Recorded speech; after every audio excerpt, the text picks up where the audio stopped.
Hello everyone, hello, welcome. Welcome to this exciting stream today. This is the first time I have done just chatting outside of my debut, so it's kind of weird. Not playing a game, but I'm excited. For those of you that don't know, we are collabing with Chenergy today, and we will be doing a tier list. We're going to be doing, kind of a tier list. It's going to be a tier list for all of the games that we've played through the entire year of 2022, so I'm really excited for that. I'm excited too. I'm glad, John. Also, I know you said that rabbits tend to commit crimes. I'll have you know it is Year of the Rabbit, and I cannot be held responsible for anything that I may do. I'm just want to let you know, all bunnies, you should beware them this year. It is Year of the Bunny. But yeah, so we are going to be talking about all the games. We have this tier list thing set up. I have a problem with silence, so I'm going to be typing a lot. Yeah, you go ahead and type. It's always fun to read everyone's comments and everything like that. Silence is not always bad, but I always appreciate comments now and then. It gives me something to talk to. But I hope you're doing good. Who doesn't like tier lists? Nobody. Everyone in their head has ranked things in their life at some point, so tier lists are always fun. Especially if it's tier list about games. I'm excited because, I feel like there was a pretty good lineup of games this year that I played. Hi May, hi D-Rad, welcome to the stream. Today we're doing a tier list for games of 2022 that I played, and Chenny too. Oh, hold on, happy Thursday. Yes, happy Thursday. This is a collab with Chenny, so if you also want to go watch their point of view, you can, actually I will also have their point of view up on my stream, but yes, please go support too. We're both going to be talking about games that we've played in 2022 and ranking them for a number of categories. It's going to be interesting. Don't tell Chenny this, but I hope he's not going to be mad when I put Xenoblade last in some places. Don't tell him that. I didn't say that. Minecraft is going to be S tier. That is a bold assumption of you to make, that I would play Minecraft in 2022. Unfortunately for you, I have not played Minecraft in 2022. It's such a VTuber game, but it's fun with friends. And right now, anyways, there's a number of games that Jenny and I have played that overlap, and a couple that don't.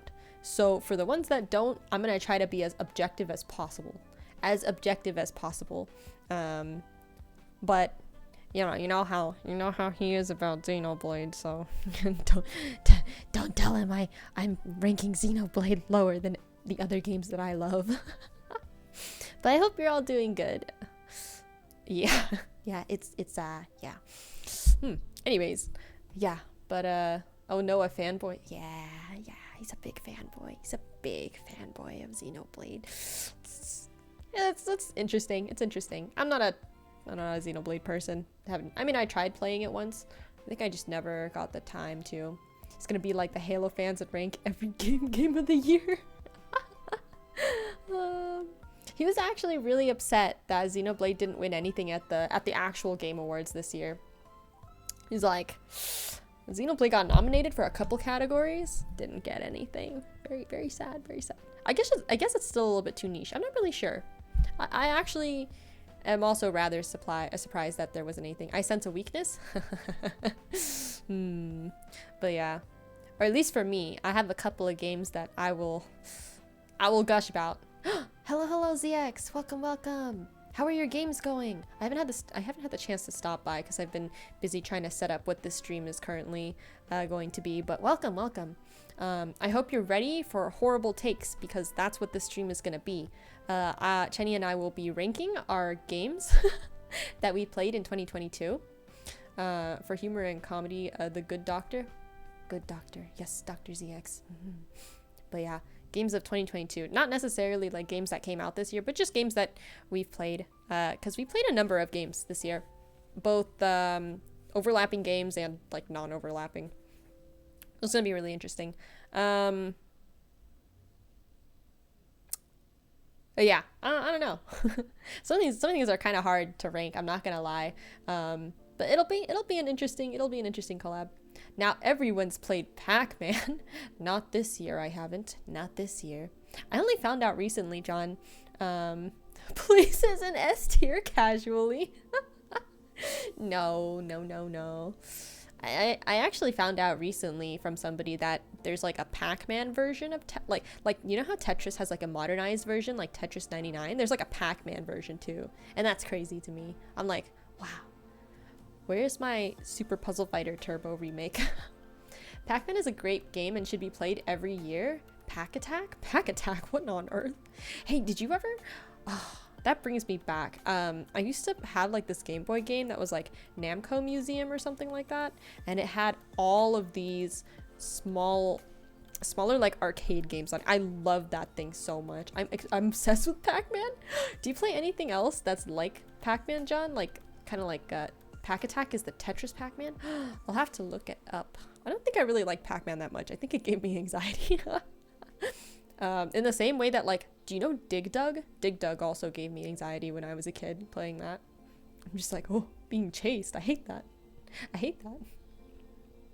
I suppose it's not any different for how dare? Nah. My bad, my bad. Slanderous words in your presence, I suppose. Dig Dug, another OG? Yeah, I love the Pac-Man. The Pac-Man's so funny. Pac-Man's funny. I think it would be really interesting to see modernized Pac-Man, but who knows? But yeah, many games. Actually, now that I look at it, it's not that many games. I think Chenny's played more games than me, so this list is long only because of him. Inflating enemies made me uncomfortable. What? Oh, yes! Dig Dug. Yes. Miss Pac-Man is my favorite. Aw, that's cute. Yeah. You scared me sometimes, John. I was like, inflating enemies? What on earth? Eating ghosts, however, completely normal. Nom nom nom nom nom nom nom. Oh man, if my model was better and like I could turn at like a 90-degree angle, I would make the Pac-Man face. That's unfortunate. Hi May, hello. Hello May. I meant hi Boogums. Hello. I hope you're doing good. We have a special stream today, Boogums. We're going to be going over all the games that we played in 2022 and give them rankings in like a number of categories. So I hope you're doing good. That's what happened in Dig Dug? Yes, I know that's what happened in Dig Dug. I just forgot, so I was like, what does he mean? You shoot a hose and inflate and pop enemies? Yeah. I liked dropping rocks on the enemies. Yeah. Worse than Doom. All right, Chenny's ready, so let's go ahead and move over there, guys. Don't want to keep him waiting. Nice. Yeah, Boogums, you'll get to see our opinions. I hope they're not like horrible opinions, but let me move over. Let us go say hi to Chenny, friends. Hello. Oh wait, is May ready? Hello? Hi. I'm ready. Yeah. Are you ready? You typed ready. Yes, but I forgot to undeaf it. Hang on. Let me switch my screen. Oh, okay. Gotcha. John says, I can't wait to judge you all harshly. What? I'm a great gamer. I don't know what you're talking about. You can be a great gamer and have horrible takes. That's possible. Yeah, but I'm a good take gamer. Hold on, let me adjust your volume. Apparently you're a little low. Oh, am I low? Say something? Or maybe Start I should talking. just scream. No, Hello? please don't. How is this, guys? Is this okay? Is Chen sounding a little better? Oh, was it maybe because I have the music on? Hold on, let me lower it. Let me lower the musics. Boop. Boop. Okay. Let me know how that sounds, guys. I'm gonna make sure it's all good. But yeah, I explained to chat what we're going to be doing today. And hopefully we are not judged too much. Can you say something real quick? Okay. Hello. Okay, no. It is I, We're good. Android we're good. Bunny VTuber. Android Bunny VTuber. I'm already disliking this list. Whoa, we haven't even done anything yet, John. Wait, you don't even know what do you what's mean? for what? Hello? Hello? What the? You can't judge us. You haven't even seen our list. Why is Fall Guys there? That's because we had the unfortunate displeasure of playing this game a number of times this year, John. Well, you could think of it this way too. This is like a compilation of all the games we played over the year, more or less. I think there's like a couple of omissions here and there that we can maybe talk about later. But for the most part, these are just like straight up the games we played. This isn't necessarily saying they're quality games. Yeah. These are just the games that we played this year. As you can see, that's why League of Legends is up there, because obviously no one in the right mind would put it in first place or runner-up. That's a very strong word you used there. All right. Should we explain how this works? Yeah, you can go ahead and explain it. Okay. So we have for you all tonight a couple of categories. I think we have about 15. About 15, 16, maybe a little more, maybe a little less. Categories for you all. Should we list out all the categories?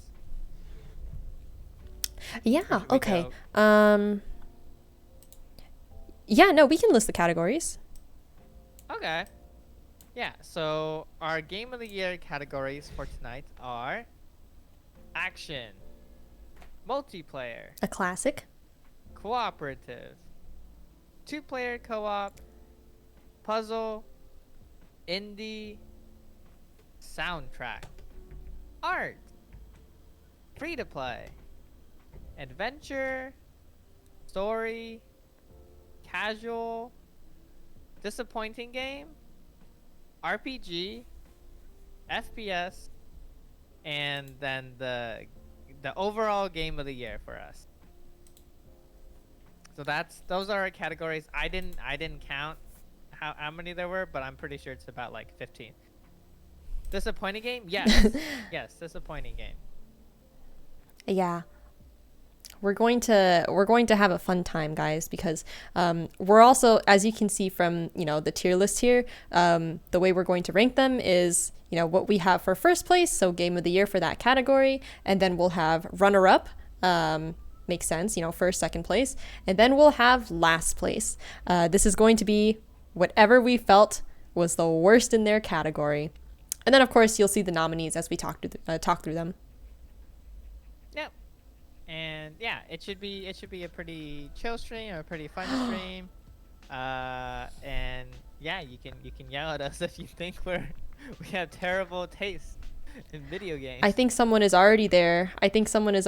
Telling you that you have terrible taste. They said disappointing game. Xenoblade is gonna go there for real, for real. Whoa. That's unfortunate.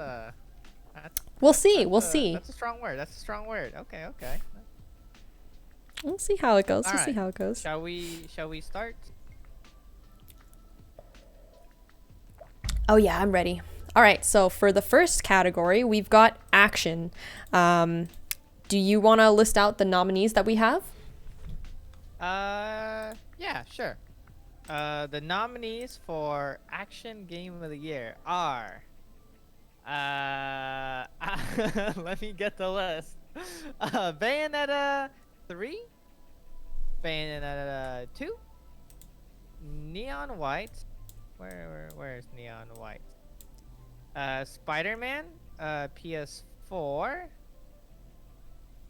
Oh god, Neon White does not show up very well, I'm realizing. That is awkward.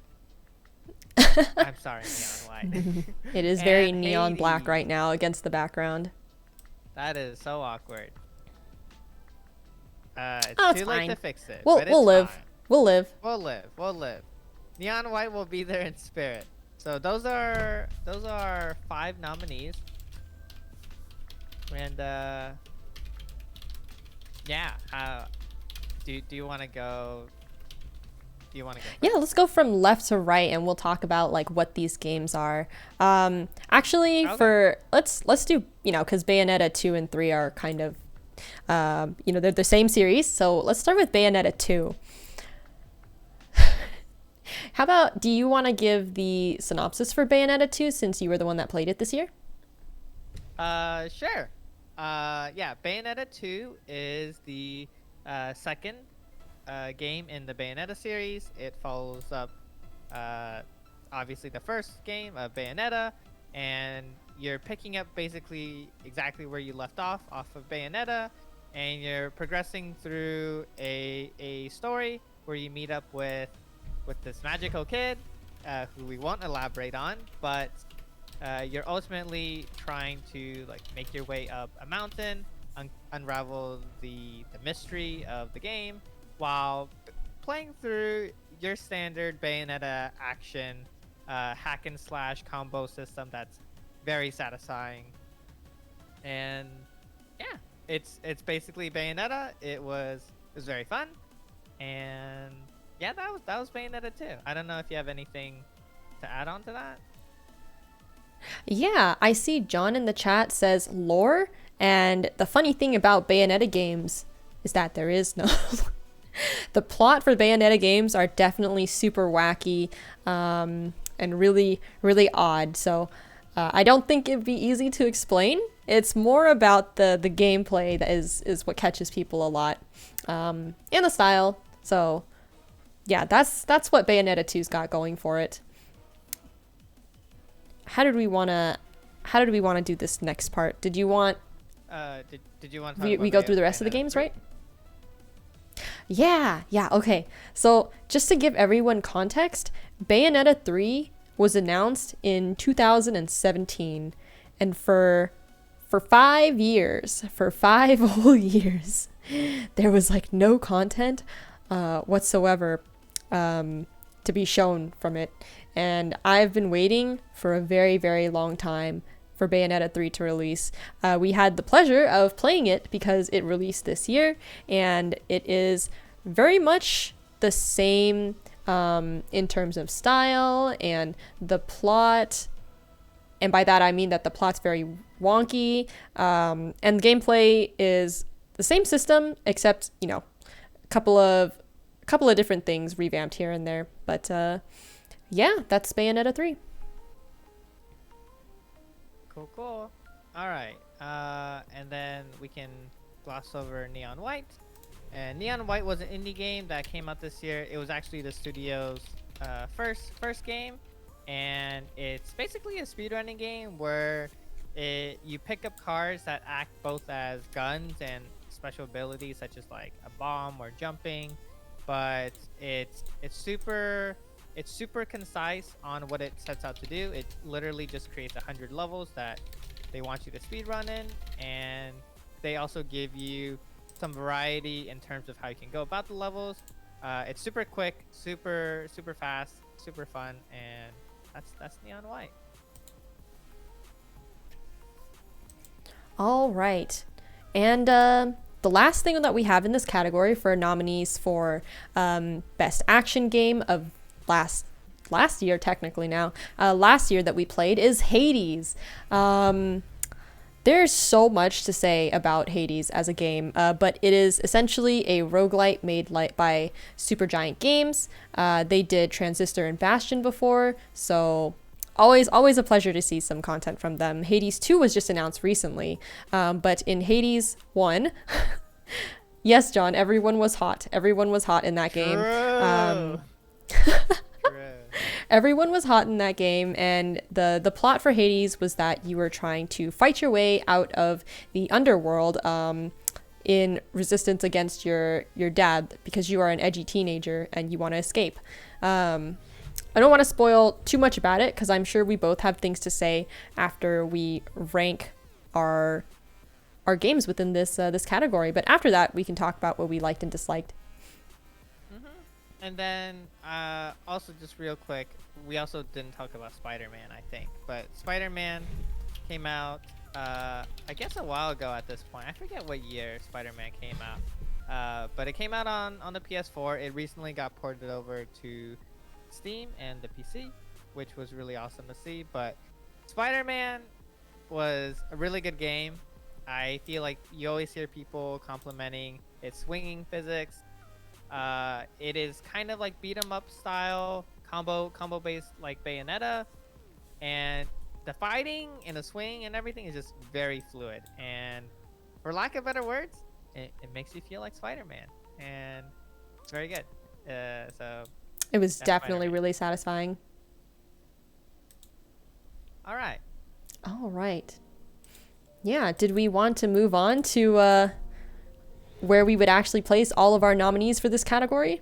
Yes. Do you want me to reveal my action game of the year, or do you want to go first? I think John says, to be honest, Spider-Man was my game of the year, but I'm a fanboy, so I'm biased. That's okay. We have a couple of fanboys for some games in here, so I'm sure some people can relate. But anyways, I think I'll go ahead and start it off by saying did we want to do runner-up first? Oh, sure. We can do runner up. Yeah, save the best for last. Yeah. All right. I will go. Okay, go ahead. All Go right. ahead. My runner-up for action game of the year is Neon White, which I should have added a white background to it. I did not realize it was transparent, but yeah, I really like Neon White. I think it hits my speedrunning itch. Like it's a game that's just built for speed, and yeah, the action is very quick. It gets you into the level, it gets you out of the level. You can replay the levels really quickly. There's like replay value because after you complete a level, they give you a grade based on time. There's like special presents hidden throughout different levels. It's just really fun. And I'm just so impressed that it's an indie game, especially with it being their first indie game as well. So that's my runner up for action game of the year. Okay, that makes a lot of sense. I am not very surprised that you would put Neon White as a runner-up, just because you are a speedrunner, and it does, like you said, hit that speedrunner itch that you've got. Unfortunately, for everyone else watching us who probably also agreed with Neon White, I am not a speedrunner. I'm not a speedrunner, and what I like in my games is not being judged or graded. Because when I play, I just see Fs all over the screen. So what I have for my runner-up of the year, a runner-up for game of the year for the action category is Bayonetta 3. I really, really enjoyed Bayonetta 3 as an action game, just because it had a lot of the things that I really enjoyed about Bayonetta 1, but it also improved on a lot of the things that I also found annoying from Bayonetta 1 and 2. They revamped the interface to kind of match the entire theme that they were going for. I feel like them tying in the previous two games was also a nice thing to see, and I'm not sure how much that I want to say about it. Because I just feel like there's not much that I would criticize about it. I just really enjoyed a lot of the characters, seeing their interactions and all the character designs, the weapons. Oh, you know what? Actually, one thing I will say about Bayonetta 3 is that I enjoyed most of the weapons this time around. For some of the other games, there was always like one or two weapons that I stuck to, and the other ones weren't as great, but Bayonetta 3 had a good spread of weapons that I enjoyed that I didn't think would be weapons too, like the train weapon, the chainsaw one. What was your favorite weapon, Chenny? I like the yo-yo. I thought that was such an interesting weapon. For sure. No, the yo-yo was really stylish, but yeah. I also like that the weapons were like mixed mixed in with their like respective demon creature. Like I thought that was really cool. Yeah, like the demon summon. Yeah, definitely. Yeah, there's a lot that was really nice about the gameplay of Bayonetta 3. Mario Boom is here. Justin says my favorite moment in Bayonetta 3 was when Will Smith went up on stage and smacked Chris Rock in the face. That was a pretty good moment. In Yeah, Bayonetta 3. I'm not sure I remember. I'm not sure I remember that, to be honest no, with wait, you, but I'll take your word for it. The most memorable part of Bayonetta 3. I was shocked that they put that in. Yeah, it must be because I didn't finish the game, so that's probably why. Right. Okay. Anyways. Of course. do we want to do last place or do you want to do game of the year first? Let's do runner-up, game of the year, and last place. I think it'd be cool to save the worst. I guess worst for last. Save the worst now that last? I say that. Also, X Karaoke says they also liked Neon White. There's a couple of Neon White fans around here. That's cool. Oh yes, Neon White. John says this list is gonna kill us all. No. Have faith. I'm sure at least one of you all will be alive by the end of this. All right. I'm gonna go for it. Here's my action game of the year for 2022 that I played. It is Spider-Man PS4. Really? That's interesting. Really, I thought Spider-Man was so fun. I thought Spider-Man was an absolute blast to play through.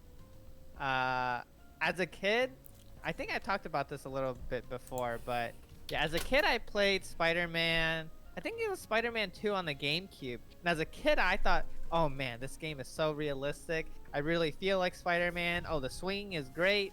It feels so smooth. And I look back at it now because I remember vividly what it was like. It was hot garbage. It was hot garbage compared to Spider-Man PS4. I don't know. Big props to Insomnia Games. They actually I don't know if it's called Insomnia Games or just Insomnia, but however they program the physics in the game, man, it's never felt so good to just swing in the air. There are multiple times where I wouldn't even fast travel. I would just swing. And the fighting and all the different weapons combos you have, they just felt very intuitive and very fun. Yeah. So that's my action game of the year, Spider-Man. Wait, you're surprised? What did you think it was gonna be? I'll give my thoughts, but let me tell you about what I have to say about Spider-Man. I think watching you play was a pretty good experience. I think the game was really polished, really pretty. I think all the swinging was definitely really satisfying. There was a lot of momentum in all of like the jumps and the swings, especially when you're like propelling off of buildings. It was pretty good. I would say that was a very interesting concept for a game that I haven't seen successfully implemented. John says legit didn't know fast travel was a thing until after I beat the main story. Yeah, and I would have to agree that, you know, when you have a game like that that's so satisfying to just move around, there's very little incentive for you to do stuff like fast travel. And I think that's a testament to how good they made the swinging in that game. So, in terms of combat, I think I personally do not like that type of combat as much. I like my set moves. I don't really like the moves that are like, when you're able to do a certain combo, the buttons show up and you have to press them in a certain way. But I will say it's a pretty good game. Can agree. All right. Do you want me to go for my game of the year? Yeah, go for it. All right, so my game of the year, what I think had the best action, at least personally for me, has to be Hades. I think Hades is such a good game.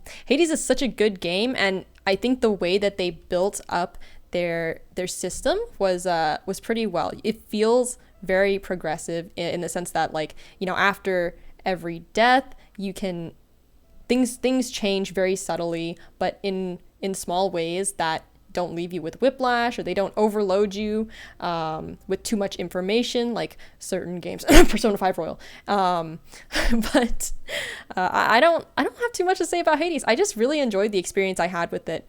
I could be biased because I also loved a number of other things about Hades, but the gameplay, in terms of action, gameplay itself, I loved Hades a lot. I loved Hades a lot. Sorry to everyone who didn't get to see me play it, because it was a struggle, but I like a struggle. So Nice. top-down roguelike with hot people, and even cooler fighting mechanics. What's not to love? This is true, John. This is true for sure. But yeah, those are our top I'm so twos. surprised you. Yeah, you know what? We can go through our runner-up action like game of the year, and then our last place, and then we can maybe discuss a little bit about the list before moving on. But cool. And then Mathcry just joined us, but yeah, for people who don't know, we have a bunch of different categories. We're talking about our games of the year from 2022. They're based off the games that we personally played, and yeah, we're just chilling, having a fun time talking about games. Mathcry apparently like God of War Ragnarok, which I did hear very good things about. Oh, a classic. I haven't heard anyone around us say that it was a bad game so far, which explains why it won the Game Awards, so very fair. Dizzy says that I see Left 4 Dead 2 is somewhere to be placed. It didn't take us for fans. We'll talk about that later, Dizzy, but I have thoughts. But we'll talk about it later. We'll see. We'll get there when we get there. All right. Last place for Action Game of the Year. I have. Are you ready? I have Hades in last place. You put you a Hades speedrunner put Hades in last place. Okay. What? So I really like Hades.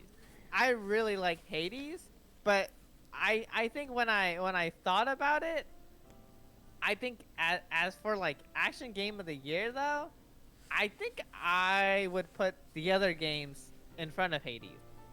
Or maybe I'm just jaded. You must be.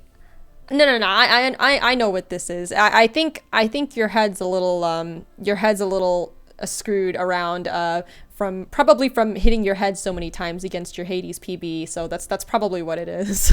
Yeah, it's probably that.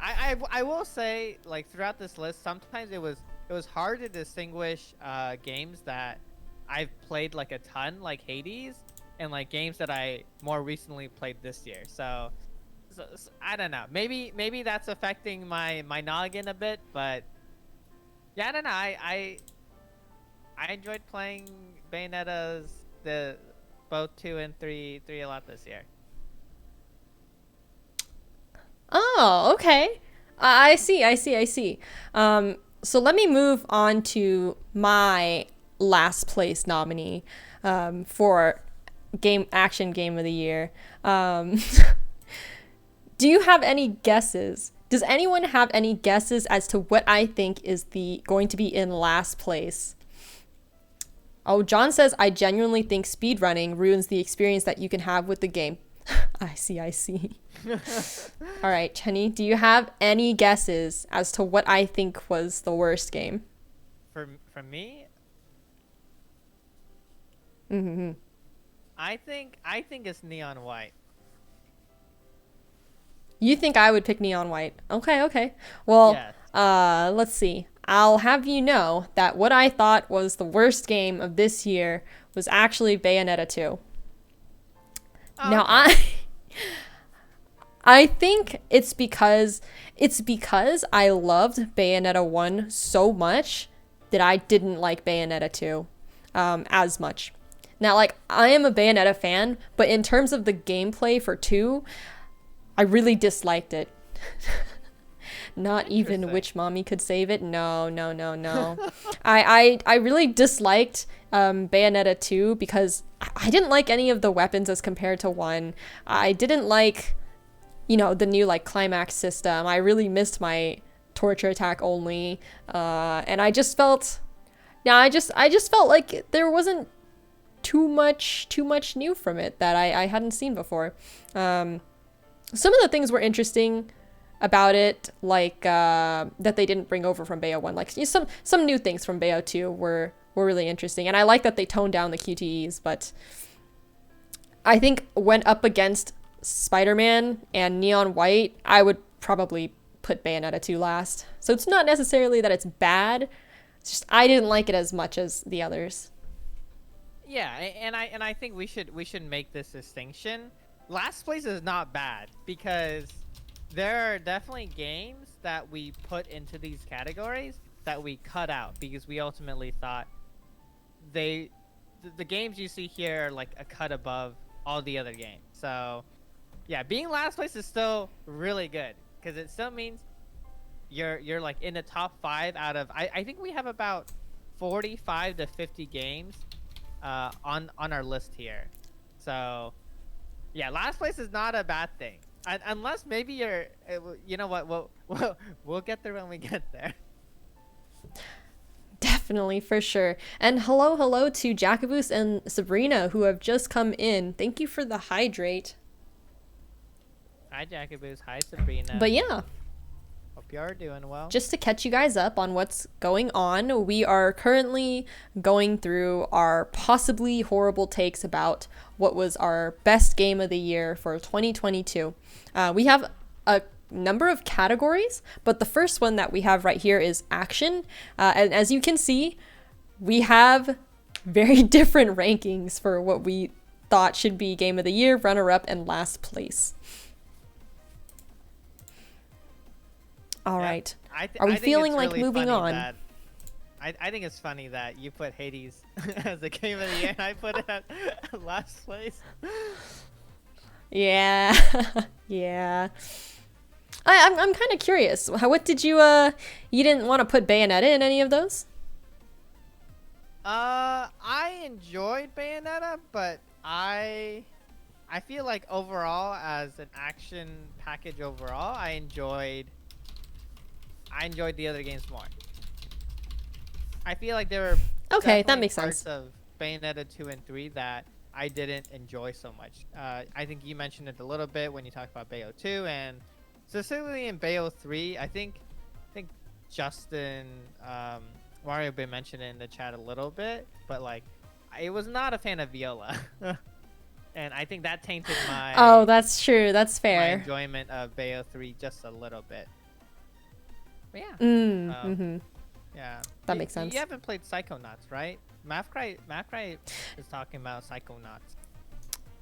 No. I think is there a Psychonauts for the DS? I think I had the chance to choose possibly between Psychonauts and like this one drawing game. I forget what it was. It was like a SpongeBob drawing game, and I got the SpongeBob drawing game. Oh. One of them. Oh, it was like Draw to Life or something. Is it not on the DS? I'm not. Is it not? I feel like Psychonauts was on the PlayStation. I know it's on Steam now. I don't know. I've heard good things about it, and I think Psychonauts 2 came out like either last year or the year before that. Oh, Psychonauts 2 on the Nintendo DS. Yeah. Wait, what? No, wait. There's a Psychonauts 2 on the DS. Oh, I'm thinking of Scribblenauts. You're right, John. I'm thinking of Scribblenauts. Yes. Wait, what? Why that would makes a lot of Psychonauts sense. 2, a current gen game, go to the DS in like 2020? Okay, I don't know. We're gonna move on after that one. All right. Moving on. These are your all right. hosts. All right. Our next category is multiplayer game of the year, and I guess we should set a little bit of a understanding here that our next couple categories, they technically have a little bit of crossover, that being multiplayer, cooperative, and 2-player co-op, but multiplayer in specific centers around games where you can play with multiple people, that isn't necessarily like cooperative. It tends to be a little bit more on the competitive side, in a lot of cases, but there are some games here that we put in there that are cooperative. But that's kind of our definition of multiplayer. Hopefully that makes sense. We tried our best to distinguish them. I don't think we could avoid crossover, but we did our best, and I think it's still a good list. If you want to go down our nominees, May. Yeah, for sure. All right, so the first one that we got here, we have Don't Starve Together. I can't find it. Where is it? Oh, I found it. Okay.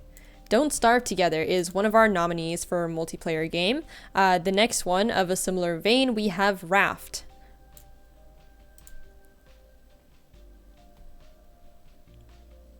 And then after that, we have Mario Party Superstars. And following those, we have Valorant, Valorant and Final Fantasy 14.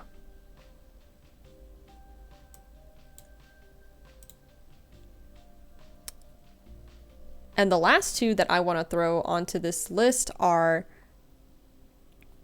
Fall Guys and Tricky Towers.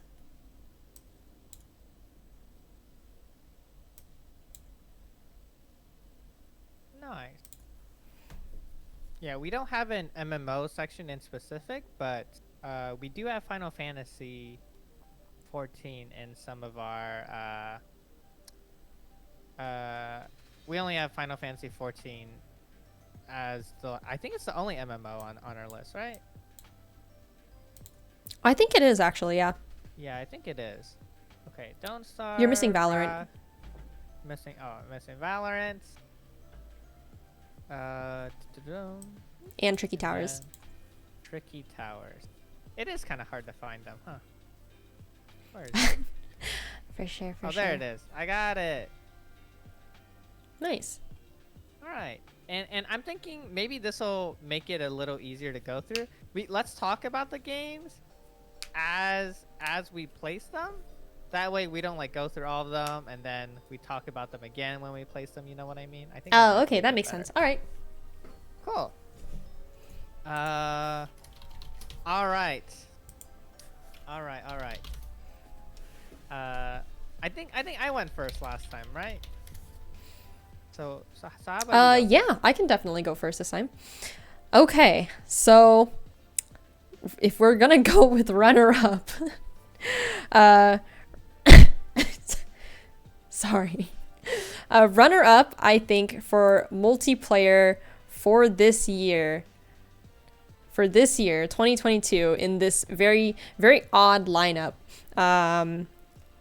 runner-up, I put Final Fantasy 14. Now, to give you guys some context, Final Fantasy 14 is a critically acclaimed MMORPG. I could do the whole copy pasta, but I don't want to take up our time. It's a really, really fun MMORPG game. It's the first one that I've gotten into in a couple of years, and it's kind of like a rabbit hole going through it. I think what I really enjoyed about this game was the social aspect, being able to be in a world with all of your friends, or fighting other people, is really fun. I think all the coordination is amazing. The fact that there's like guilds and companies and all this type of interaction with other people is kind of the defining trait for what I like about multiplayer games in general. So this was my runner-up. Nice. Do you want to go ahead, Chenny? Yeah, my runner-up for multiplayer game of the year. Yeah, sorry, we do not have Monster Hunter in here. I don't think either of us played Monster Hunter. But my runner-up for multiplayer game of the year is Mario Party Superstars. Mario Party Superstars is the second Mario Party game on the Nintendo Switch. I do hate its name because it's very similar to the first one on the Nintendo Switch, which is Super Mario Party. I don't know why they did this to me, but yeah, Mario Party Superstars is everything that Super Mario Party should have been. They took mini games all across the Mario Party franchise series, and put a bunch of them into one game. They brought back some boards from the first couple Mario parties. I wish they added more boards, but I found Mario Party a beautiful return to form for the Mario Party series. I think they're going in the right direction, and I hope to see them do more Mario Party games like Mario Party Superstars. Because I think it's really fun, and I think it's super cute that like the characters are now in like HD and in good visuals. Yeah, I don't know. Mario Party Superstars is just a fun time, no matter how you play it. It's one of those games that you can casually play with your friends, or you can competitively play if everyone is a tryhard.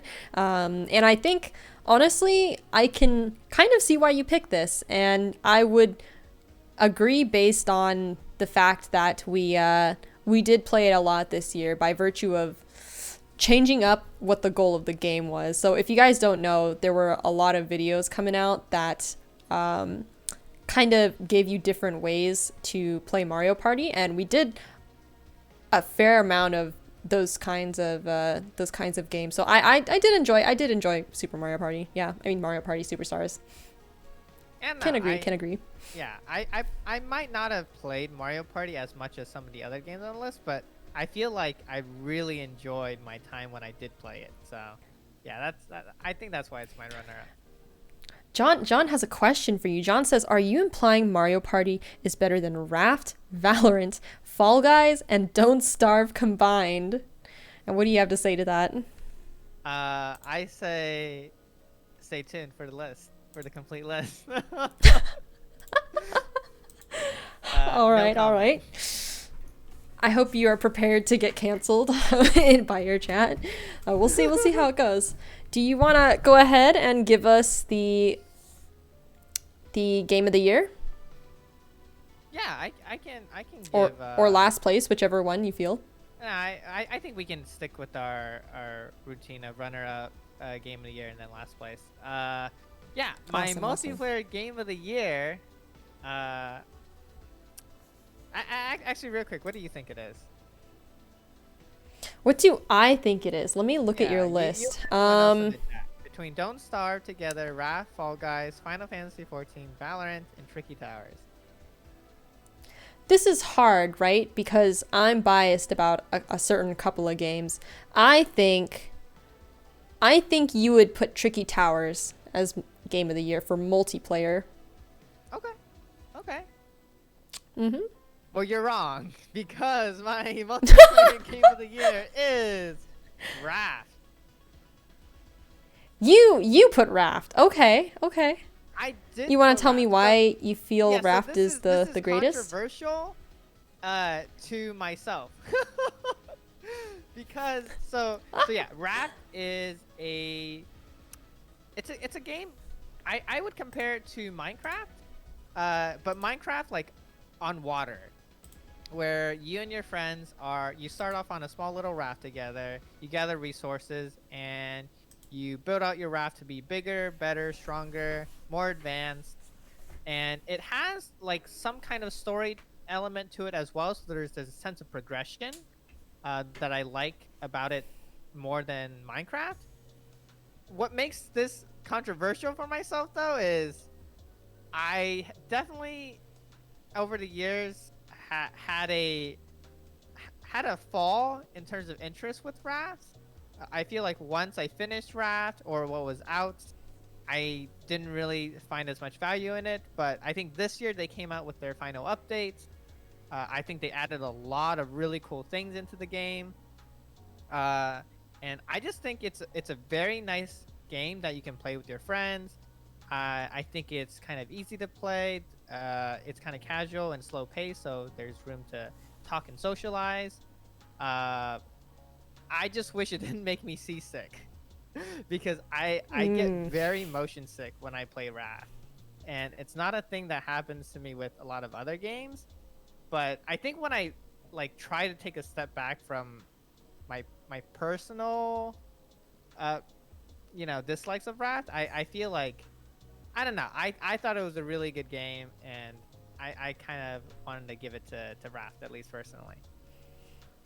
Okay, that's fair. Yeah, I was wondering because for those of you that don't know, we've been having struggles playing Raft because um, it's not the best on your eyes. Anyone with motion sickness and seasickness can understand.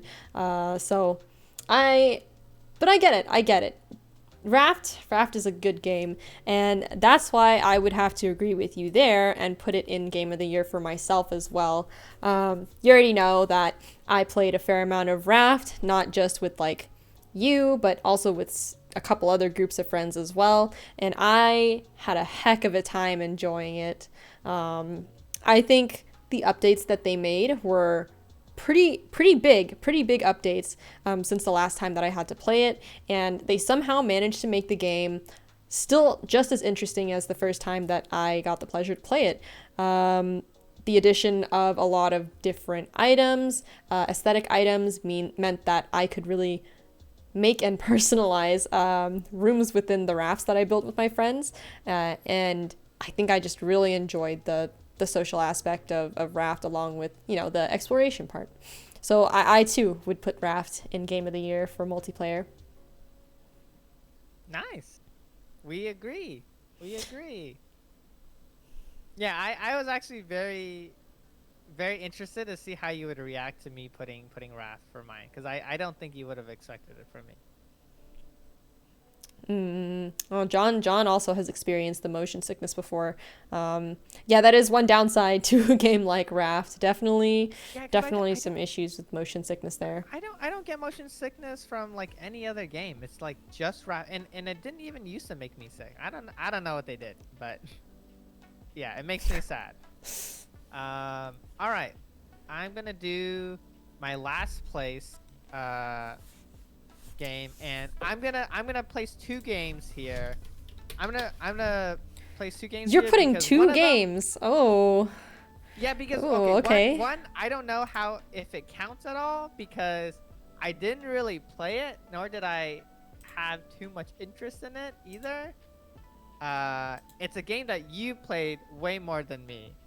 So my first last place game is Final Fantasy 14 Online.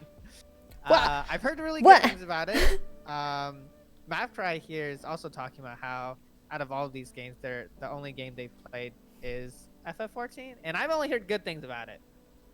But I didn't play it, so I don't really care for it. So it's going last I place see. on my list. I interesting. I hope you brought some tears and some copium because it looks like Xenoblade might be in a little bit of danger then if that's what you're doing. No, no, leave Xenoblade alone. You better rethink your All right, what you say my new very multiplayer carefully. Game of the year is Final Fantasy 14. I just love everything about it. It does. You know what it doesn't do? It doesn't make me motion sick. That's why. That's why it's the game of the year. But yeah. All right. Yeah, I don't have anything really bad to say about Final Fantasy. I've heard it's really good. I just haven't personally played it. So that's why I'm gonna give my second last place game, and that is Don't Starve Together. And I'm kind of sad because Don't Starve Together, it's this like really hard. It's this really hard collaborative game where your friends get put into a randomly generated world, and you're trying to survive together. You're trying to not starve together. It's very, very difficult, and a lot of the game I think did pique my interest, but at a certain point it just got so hard, and the game sessions are typically so long, and I think there's just not enough action for me personally. I think it's a bit too slow, and it takes a bit too much time for me to really enjoy it. But I can see a lot of the appeal of it. But for me personally, I think that's my last place for multiplayer game of the year in this category. I have a comment about that. I would like to remind you that this is not the action category that we are rating it off of. This is the multiplayer category. Well, yeah, but so that I doesn't take change offense to my you saying there's feelings no about it. action to it. Okay, sure. Anyways, I can see why you wouldn't like that. I think the reason that you gave for Don't Starve Together not being, for being in last place was actually along the lines of why I thought you wouldn't put Raft first, to be honest with you. Since to me, at least for me, they gave me kind of the same things. So I'm rather surprised that you put that last, considering Raft. But, yeah, I can respect that. I can respect it. I'll go ahead and put my last place for multiplayer game of the year. And out of all of these, I would have to say the thing that I didn't enjoy very much was Valorant. I have Sabrina, turn off the stream. Turn off the stream. Look away. Look away. I think what I didn't enjoy about Valorant, I enjoyed it in the very beginning, when we started playing, because there was a lot of learning to be done, but just like League of Legends, there's a certain point where it becomes exponentially harder to get better. And I always felt like when we played Valorant, this is also my problem with League of Legends. I feel like with competitive games like that, it can always be very sad when you lose, or you could be paired up against a team that absolutely stomps you into the ground.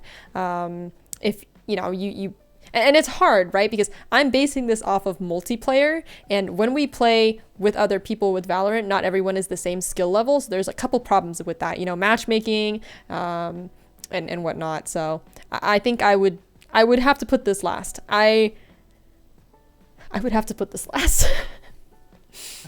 Oh no, I hear trauma in your voice. No, I think it's fine. It's fine.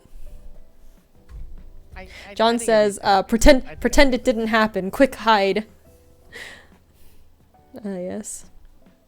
Yeah, John, Don't Starve is a brutal game, but yes, Valorant, not my best.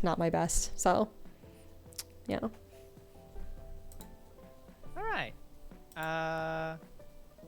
Shall we move on? Yeah, let's go ahead. Yeah, I don't think we need to talk about the other games we didn't talk about. I think we'll get a chance to see them again, because some of them are in multiple categories, so I'm not too worried about it. All right. We're moving on to cooperative game of the year. And I guess you read off the nominees, so I can go over on this one. So the nominees for cooperative game of the year are Fall Guys, Left 4 Dead 2. Here's your Left 4 Dead 2. Plate Up. You can tell how much we didn't play Left 4 Dead 2 because I can't even find it. Oh, I found it. No, I'm good. Don't Starve Together. And Bloons Tower Defense 6. All right. All right. I think that's our list, right? 6. Yep. All right. That is our cooperative. That's our cooperative game of the year list. And I can start with my runner-up. And my runner-up is Fall Guys. Yeah, Fall Guys. It's made by Epic Games. You could argue if it's cooperative or not, but I feel like in most cases when I played the game, it was pretty much with friends, and we were doing like the squad show or whatever it's called. And I don't know, I thought Fall Guys was actually really fun, especially for being a free-to-play game essentially. So the barrier to entry is very low, and I don't know, it's cute. The physics are very wonky and kind of just goofy. I found it to be a very, very nice game to relax and just, mess around with your friends in. So that's my runner-up, Fall Guys, for cooperative game of the year. Interesting, interesting. Before I comment on that, I think Jacobus is leaving, so I hope you have a good rest, Jacobus. Thank you for stopping by. Yes, yes. Hi, Jacobus. But yeah, Have a in good terms one. of what I have to say about you doing Fall Guys, that's interesting. That's all I have to say. That's very interesting. Um, Okay, I'll go ahead and do my runner up because I also want to talk about Fall Guys later on too. But for my runner up for cooperative game of the year, I talked about this a little bit previously, but I would put Don't Starve Together. I think this is here mainly because I had an absolute blast playing with a lot of my friends this game. I think there's a lot of things that I liked about it and very little that I didn't. I thought the social aspect was probably the best thing. There's nothing better than watching your camp burn down for the sixth time because everybody somehow set everything on fire when opening chests or just standing near the fireplace or putting down a chest too close to the fireplace and then it's just a chain of fire going around the entire camp. So I just think those are the type of interactions that I enjoy with multiplayer a lot. Kind of similarly to what we said about Raft before, just being able to be there with your friends. I enjoy that a lot. I value that a lot. So for me, Don't Starve Together is runner up. Nice. Yeah. Wow. Your friends must love hard games. I That tracks. That's true. I could never. I think my friends and I would all cry playing playing Don't Starve. Yeah, at least for me, we did we would take many the many don't runs. out of the name and just starve together. Yeah, yeah, yeah. But that's my All right. runner up. How about you double up and give us your cooperative game of the year? Oh, okay. I don't think this one is going to be very out of the realm of what you would probably predict. In fact, it's probably very obvious. Thank you for the redeem X Croaky. Give me a second. I hope you are hydrating too, Chenny. Make sure you drink water. I've been But drinking yes, water. I my think Mavcry hydrated me as well. oh, amazing. Okay. My game of the year for cooperative, not surprisingly, is Raft. This I played almost about the same time as Don't Starve Together and also had a blast. Again, like before, I really, really value just being in a world with people where you can interact and you can build up your space around them. I just, yeah, I loved a lot about this game this year. I already said things before, but yeah, that's my game of the year for co-op games.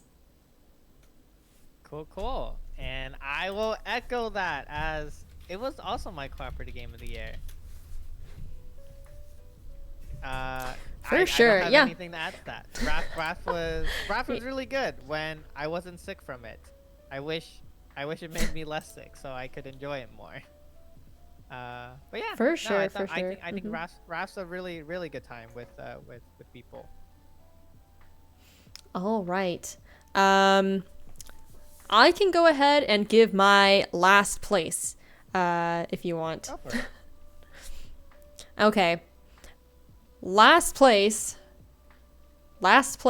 for co-op games of the year, I actually put Fall Guys. And the reason being, I don't really feel that this is cooperative in the way that I enjoy. Because to me, I know it's a team effort to get you to continue onwards, but I really feel like there's very little cooperative aspect other than like, oh, y'all need to get good, like to your teammates. You're just saying to your teammates like, hey, you need to get good, like like just get good. At least in Raft and Don't Starve, I can be like, oh hey, you guys want these items? Or I can be like, oh, I made you some food. Or I can be like, oh hey, your life depends on my cooking skills, so you better treat me nicely. But in Fall Guys, all I hear is like, Wow, you're so bad. Wow, you're so bad. Please get good so we can go forward together. So very very not co-op in my opinion. That's fair. That's Yeah, fair. I think that's why I would put it in last place. John says I hate cute things. No, that is not the case. That is not the case. It is Dang, you hate literally cute literally things? because it's not co-op. That's pretty messed up. Uh, you're right. And so messed up, so messed up. All right. But yeah. My last place for cooperative game of the year is Don't Starve Together. Uh, yeah, for all How the reasons I listed dare? before. I I just Okay. I don't know. I want to like the game so badly, but I mean, just like I I want mentioned to. before. No, yeah. Oh no, go on. Didn't you? Interesting. Okay, okay. No, go on, go on. I'm listening. I, you're listening, but you're not understanding, I think. But yeah, no, it's too hard for me personally. I think the main thing is I don't enjoy how long each session takes. I yeah, I don't know. I feel like I wouldn't mind. I feel like a big part of it is exploring, dying, and then trying it again, kind of like a roguelike game. But I don't know. It's just too much of a time sink for me. I'm not a fan personally. So yeah, that's Don't Starve Together. Mm-hmm. All right, all right, all right, all right. Moving on to the next category. Oh, Did actually, wait, real did we quick. want to talk about the other games that were here? Yeah, I was gonna say, do you want to throw in a word for Played Up, because I actually and actually Left 4 Dead 2 as well. I don't think it's in any of our other categories. Yeah, let me Actually, give yeah, I don't think Blues my. is either. Oh, it's not. Okay. Did you want Oh to wait, I give take it back. explanations of Left what 4 they Dead are? 2 shows up one more. No, I take it. I take it back. I take it back. I take it all back. Uh, maybe Oh. talk about Played Up. I think Played Up might be the only one Yeah, that doesn't so show up. for those of you who don't know, Played Up is a pretty recent roguelike game with your friends where you are all working at a restaurant, doing your best to serve all the customers who come in, eat your food, make a mess, complain, and whatnot. And it's very much like Overcooked in that you are, working stations and serving them the food. But the fun twist is that every level you go, there are, just like a roguelike, there are things that you can pick up, certain skills, certain detriments to you, and you can build your kitchen in a certain way. So I enjoyed it a lot for the fact that when you played with people, it can get really chaotic. But I think we didn't play enough of it to be able to, or at least for me, to rank it high. And it wasn't bad, so I wouldn't have ranked it low.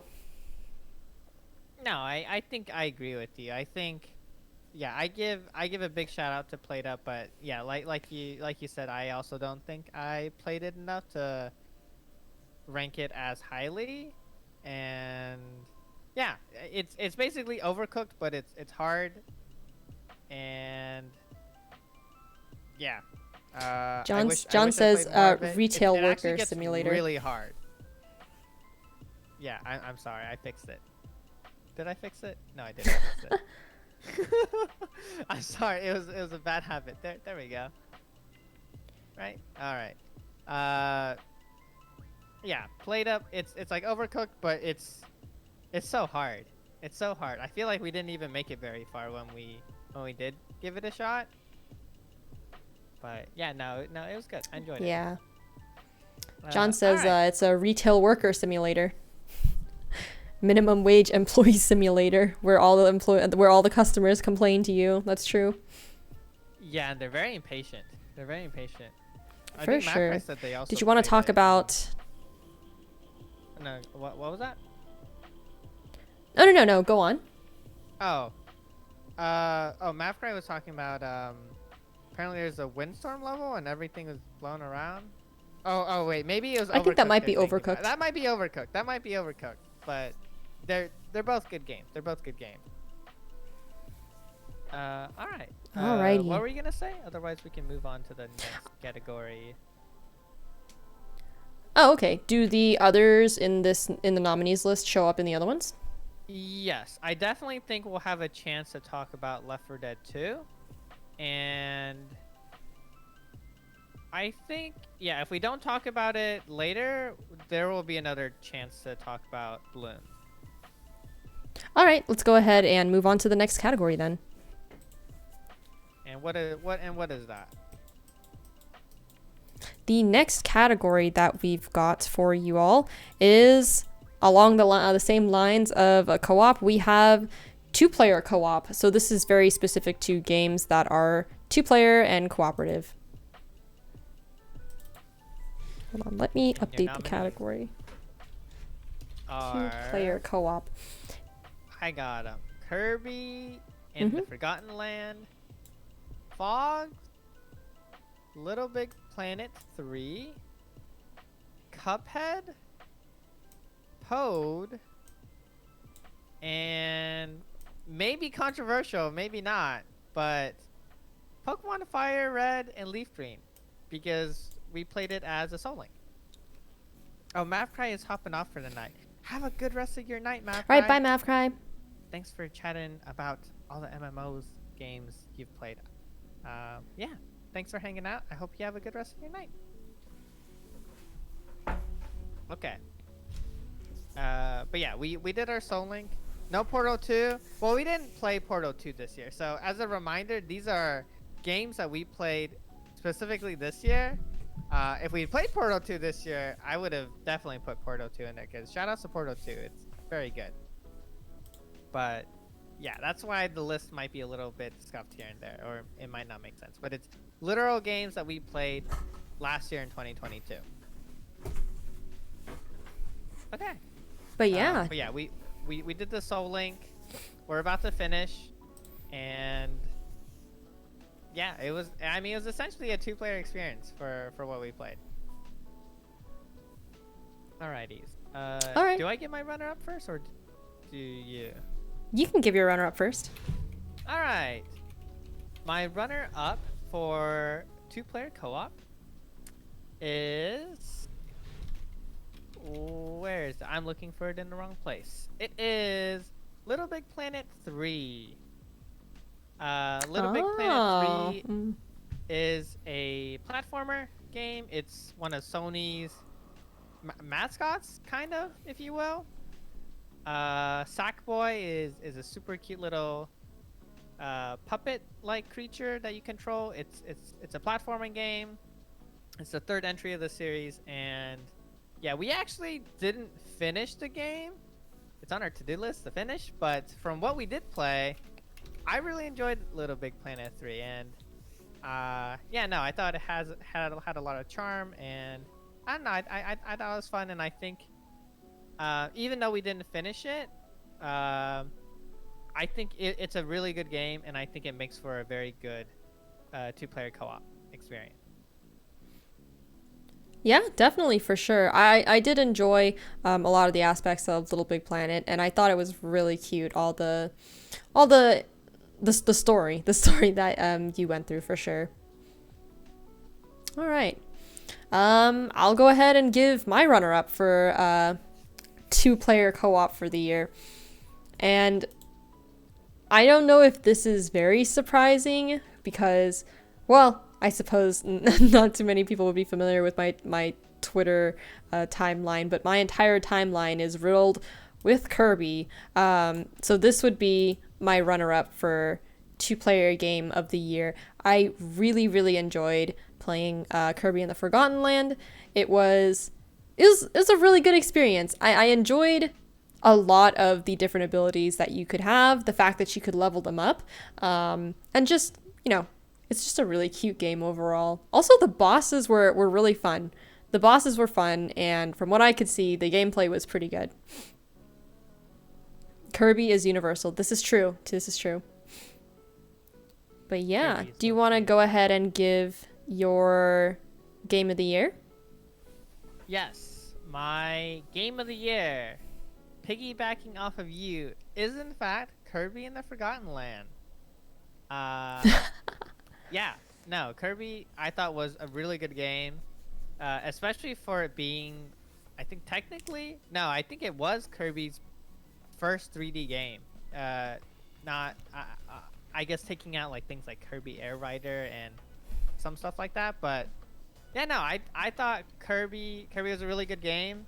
I thought it was a very fun two-player experience. I do wish that I do wish that the second player could control other characters that weren't just the Yeah. Waddle Dee, like the Bandana D. But I In kind of previous Kirby games, you could be like the enemies. yeah. Yeah. So I think that was a big shame, but I feel like overall I really enjoyed my experience with Kirby. I think it also, I know some people complain about the game's length, but I actually really enjoyed the game's length. I thought it was just enough that it didn't Was it- overstay its welcome. Oh, were So- people complaining that it's too long? No, I think some people or I don't know, I feel like I've heard a lot of people complain that it wasn't long enough. Oh, okay. Yeah, or Interesting. maybe I'm just looking in the wrong places, but I personally really like Kirby as a two-player experience. For sure, for sure. I can agree with all of your points there. I mean, that's why I put it as runner-up. The reason why I didn't put it as game of the year for me is because of the fact that the second player has a very specific moveset and is not it's not like the other Kirby games that I've played where when you play with people you can be the enemy, so you have like all these different abilities that you could have. From what I've seen, completing it might be tedious, John says. Maybe that's why. Interesting.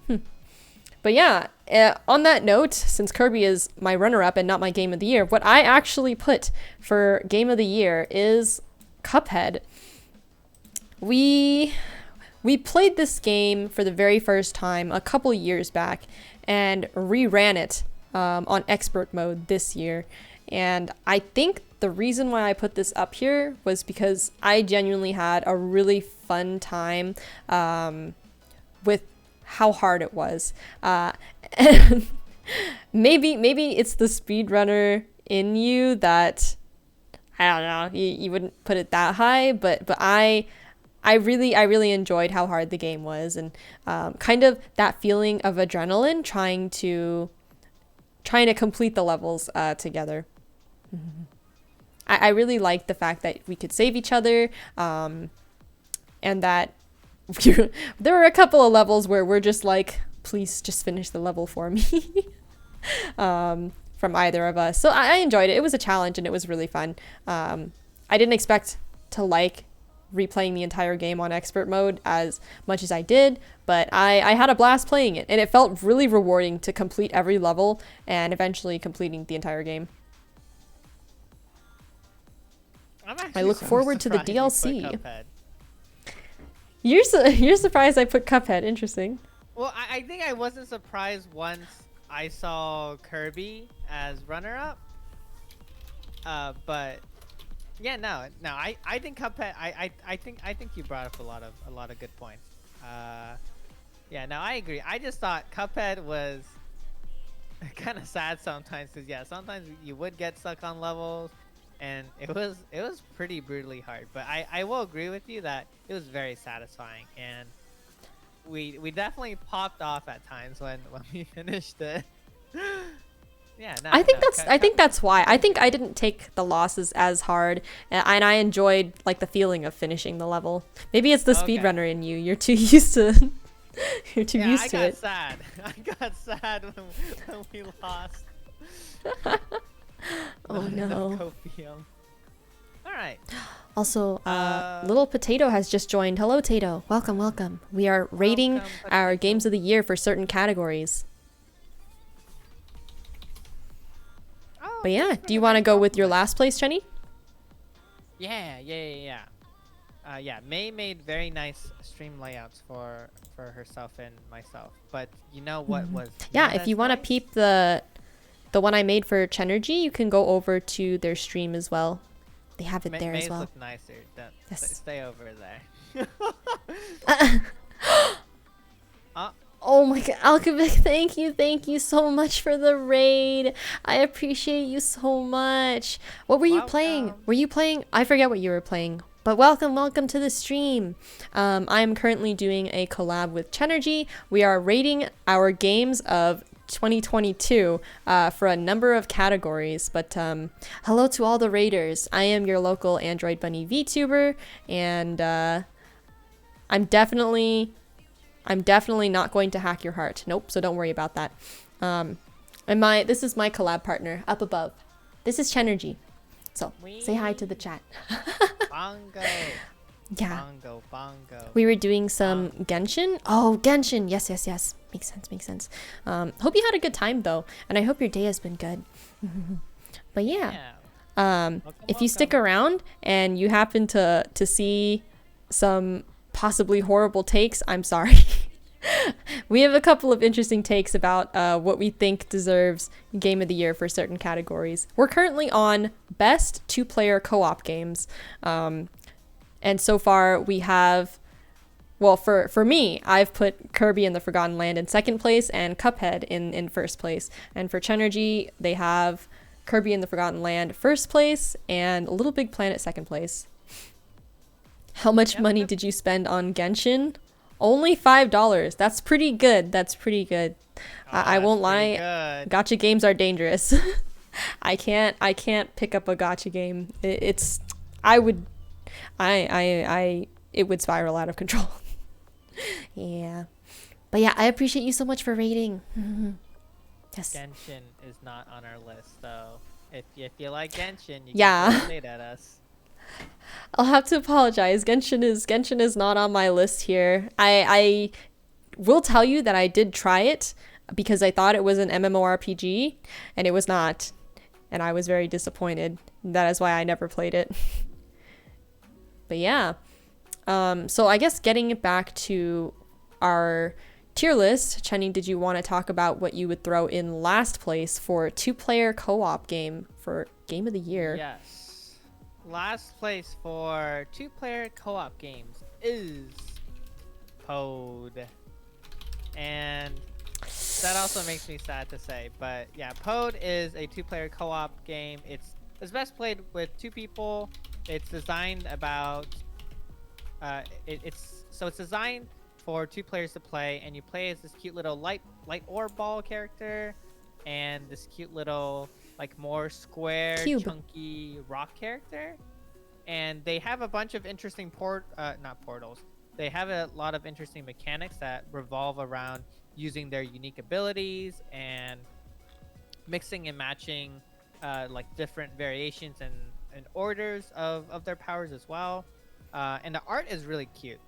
But I think where Pode lacks is some of its puzzles, I think in my opinion, were maybe a little too obscure for my taste. And I think the game also struggled to run on the Switch, which is where we played it on. So yeah, that's why that's why I'm placing Pode down there.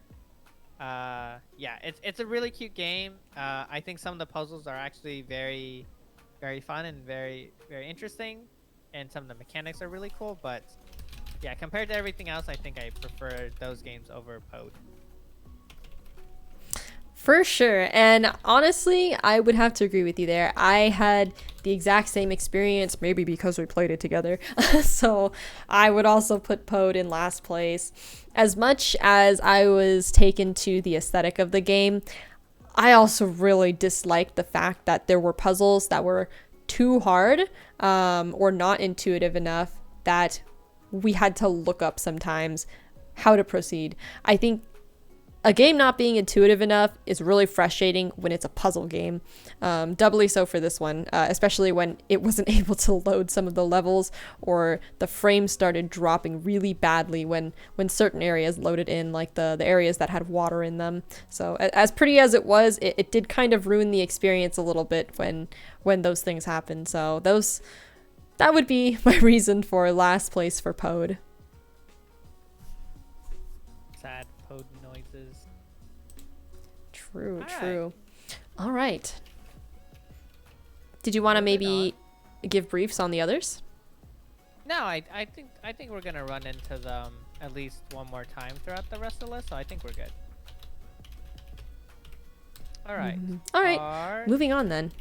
next category is puzzle. Puzzle game of the year. All right. Let me just drag all of these away. And did you want to do the nominees for puzzle? Yeah, I can go ahead and do the nominees for puzzle.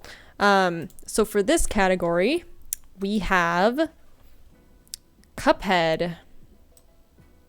What? Wait. What? Haha, ignore that. Ignore that. I did not. Huh?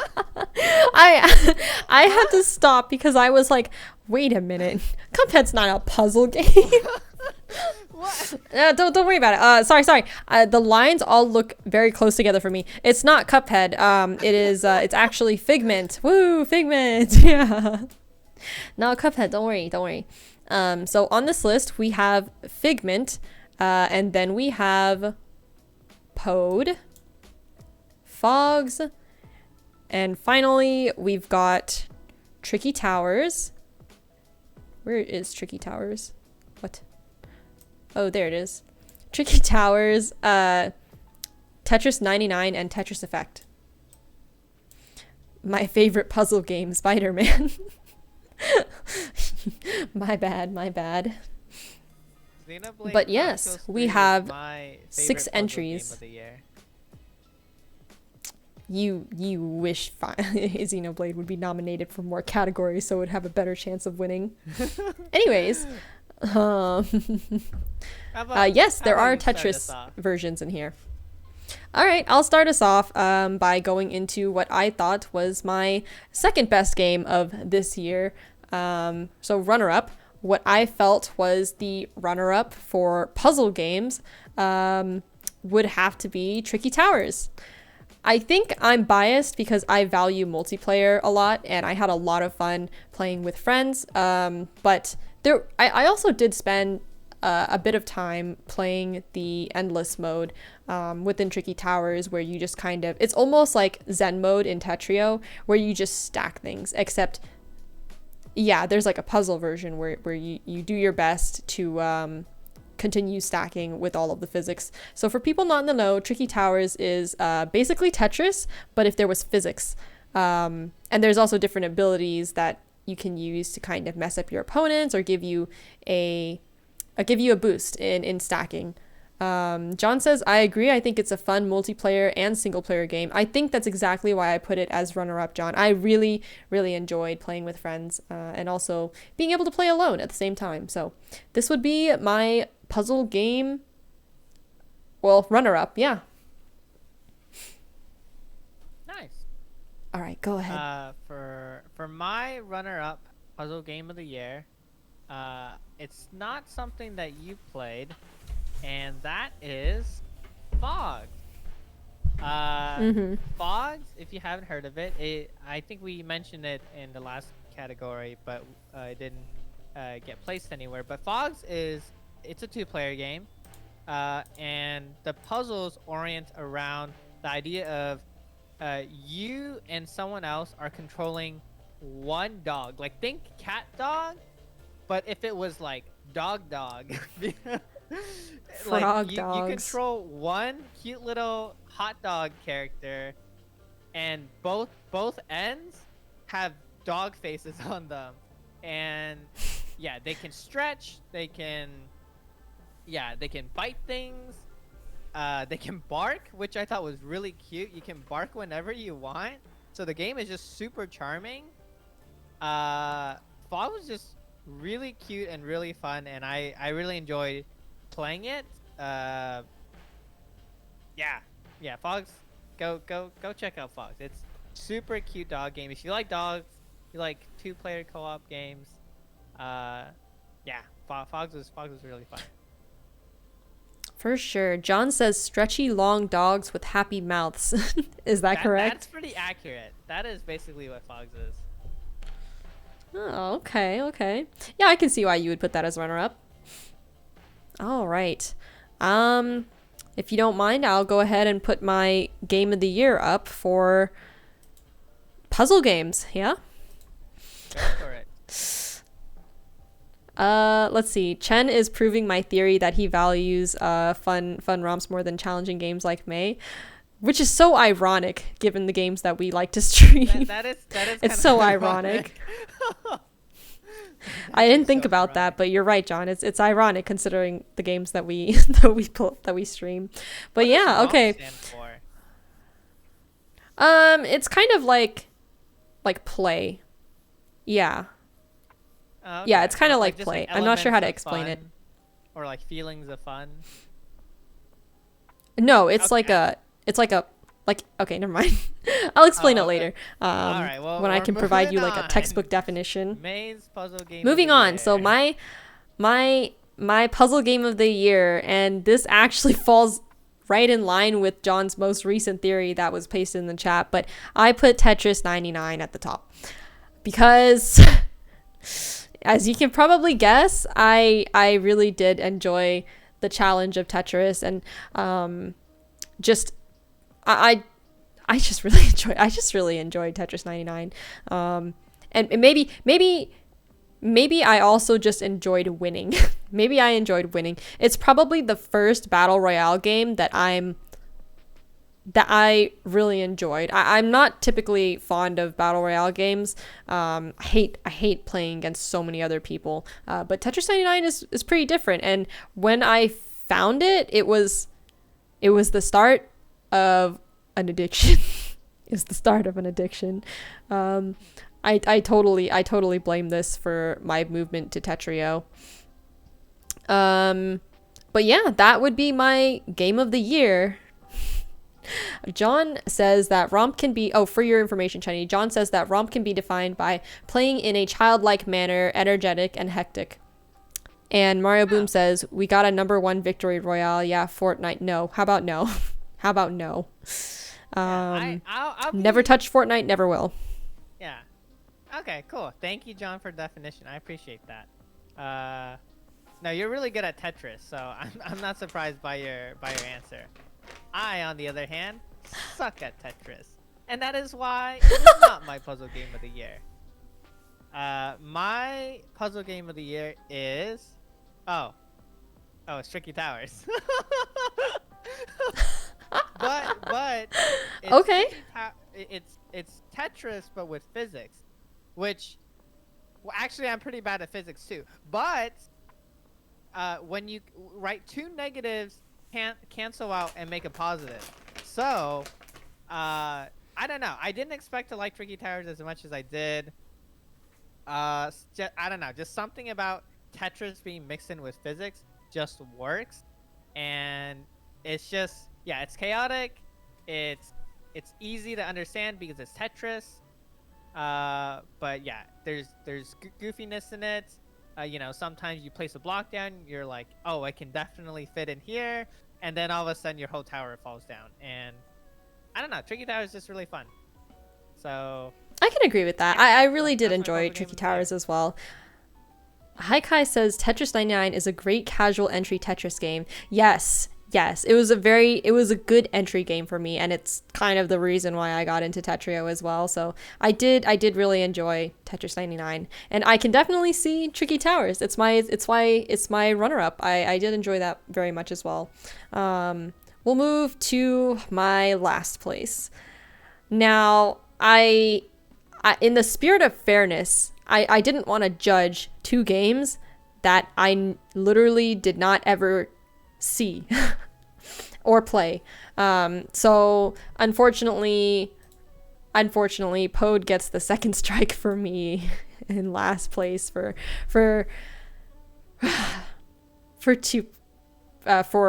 puzzle game.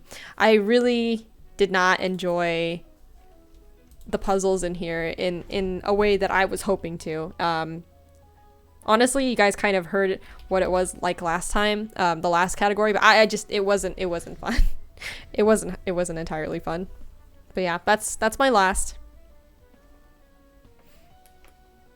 And yeah, I feel really bad for Pode. It's not as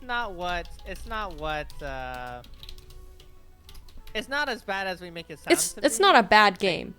Yeah. It's definitely not a bad game. I think there are moments of brilliance in Pode, but yeah, there's some glaring weaknesses and flaws in it, and yeah, I can't look past them too much.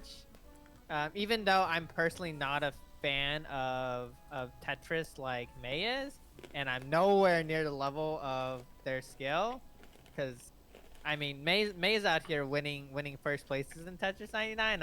The best I did is like 40.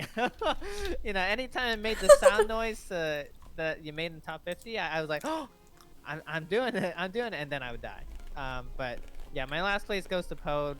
I won't harp on it too much. I feel like it's been beaten down more than it actually deserves tonight. John says if we have Nintendo Online, you can play the OG Nintendo games. Can you really? I thought that was just like NES games. Yeah, it's the NES games, and I think if you have the expansion pack, you can play the Nintendo 64 games. Dr. ZX is asking what category is this? I was taking a shower. Welcome back. This is the category for best puzzle game of the year. As you can see, Tetris 99 on the top. And then under that is Tricky Towers. Fun game. But yeah. Yeah. We are in agreement about Pode. Not great. Yeah.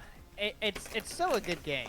And I think they did some really cool things with it, but yeah, like I said earlier, being last place in this category is so good, because there's definitely other games that we excluded, but sadly for Pode, yeah, it just didn't quite make the cut. I will mention Figment real quick. It was a small little indie game that I played, and it centers around the idea of you playing as a hero in the mine, and it tackles like mental health to some extent. It was a very interesting concept. I played it on the Switch, and it didn't run particularly well, and it even crashed on me at some point. And I also got stuck at one point because I did something I wasn't supposed to, and it led to this really big, almost soft lock. So I think that definitely soured my experience with Figment, all the performance issues and all of that. So that's Figment though. But it was still a fun puzzle game, and I look on it rather fondly than with regret or anger. But not good enough to beat any of our runner-ups or game of the year. For sure. Yeah, and I can give a quick thing about like Tetris Effect. It's not in the runnings here. It's not worst game. It's not best game. I just preferred Tetris 99 over this. I had a good time with the campaign. It was rather short in my opinion. And I think I started seeing Tetris as like I don't know, a more competitive game after 99. So I just Tetris Effect is fun, but maybe if I tried playing against people, it would be different. But yeah, as Dr. ZX says in the chat, Tetris Effect is better for just solo relaxing for sure. But yeah, Tetris is no longer a solo relaxation game for me, so maybe that's why it doesn't make the chart here. How to Dirt 101. Thank you so much for the sub. I appreciate it. Thank you so much for the sub. Welcome back to the Skype pad. I hope you're having a great night, and I appreciate you for stopping by and subbing. We are talking about our game of the year. Oh, Dr. ZX also said that we would enjoy Tunic.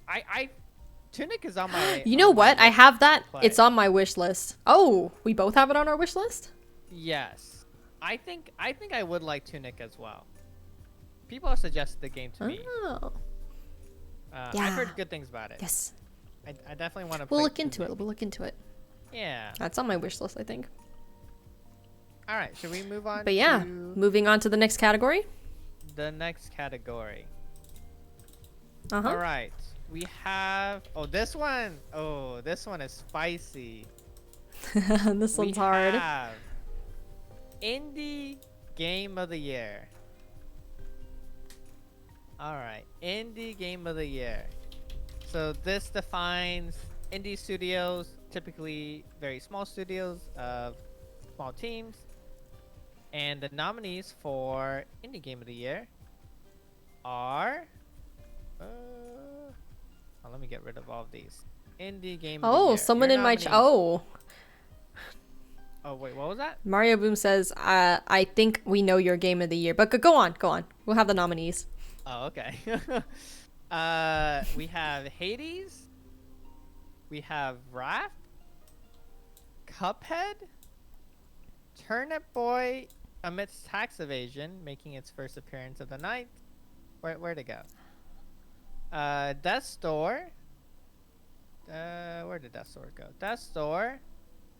Neon White, which I feel really bad again. I'm sorry, Neon White, for having it not a white background. I'm so sorry.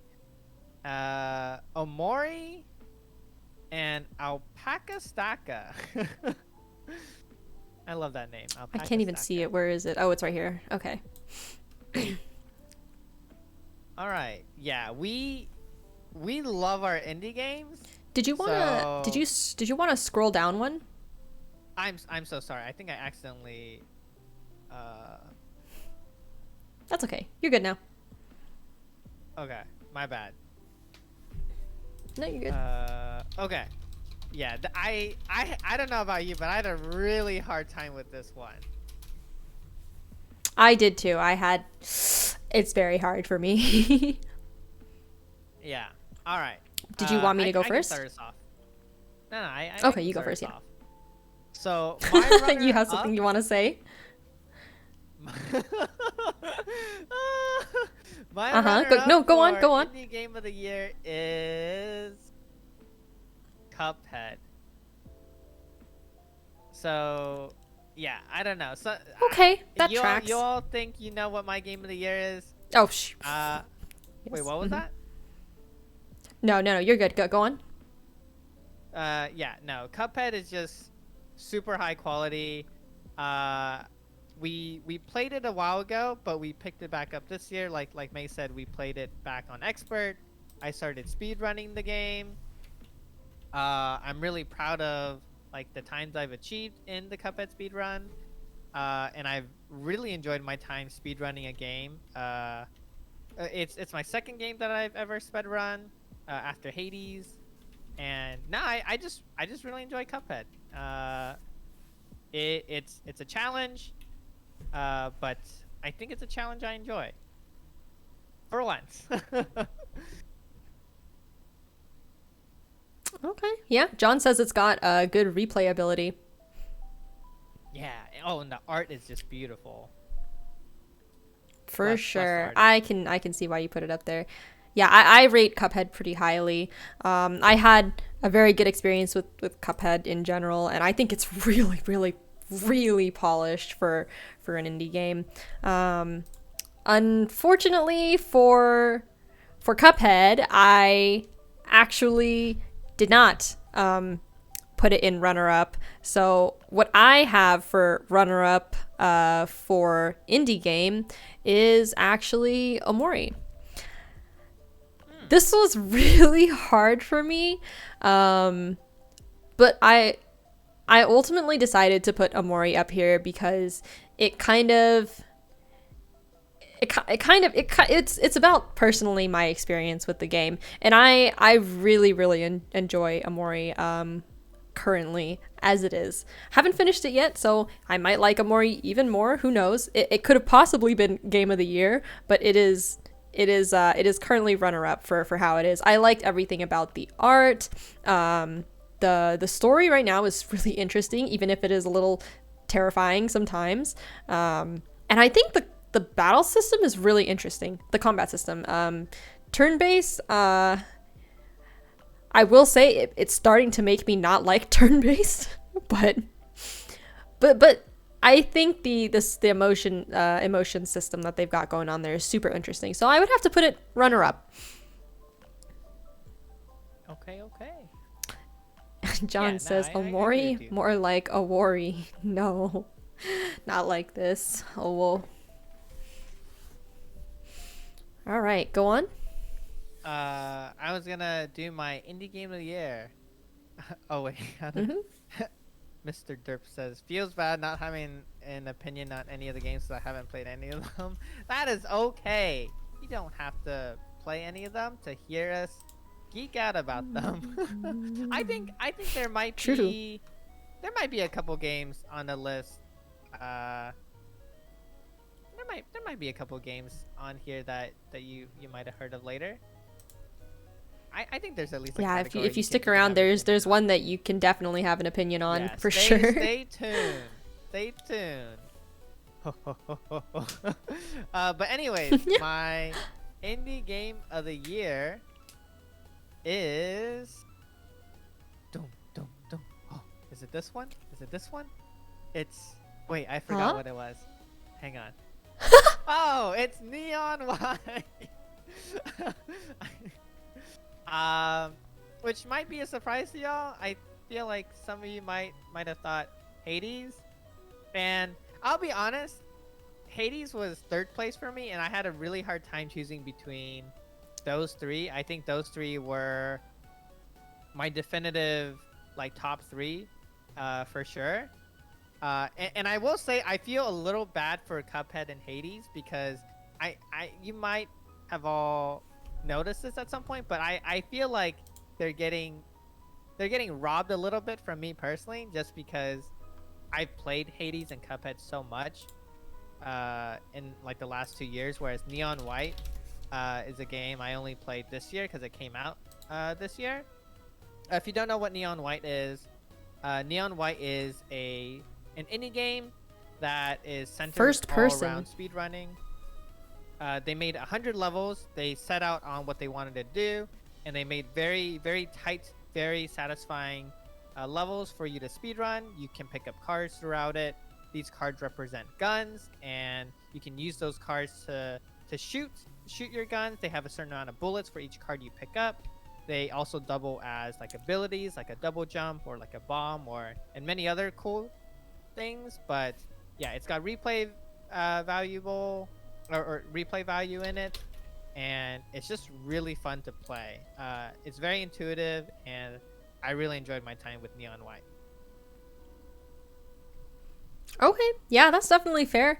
I can't really give my opinion because I only watched you play it. But I myself am not a fan of the speed run grind. So for me personally, I didn't have too much of an opinion on Neon White. And in that case, my game of the year would actually be Hades. I don't know. It's really hard for me because I just enjoyed pretty much everything about Hades. I don't really feel like it had too many flaws that I cared about, and any flaws that it did have were overshadowed by what I enjoyed about it, was which is basically like everything. The art, the combat, the weapons, especially the dialogue. I really enjoyed the dialogue between all the characters. I am a sucker for games that drip feed you story through character interactions, and Hades has a little bit of that. So I just had to make it game of the year for indie games. Yeah, for sure. And I think the reason why I didn't put Raft, even though I really, really loved Raft, was because it's already my winner for a couple other categories. So that's pretty much it. You said spread the wealth. Respectable. Cool. My last place in this category for indie game of the year is Alpaca Stacka. And Oh, are you saying you hate cute things? no, I do not hate cute things. If you don't know what Alpaca Stacka is, go look it up on Steam. It's literally a free game to download and to play. It also takes like 15 It's like 10 minutes. or like 30 minutes to like actually play through it. And I think that's ultimately why I put it in last place. Is there's just not a lot of content in the game. I think it might have even been a game that was made in like Game Jam, or like one of those like 24-hour, throw a game together events. But it's so cute. Alpaca Stacka is so cute. Like the alpacas are cute. The world is cute. It's a very cute game.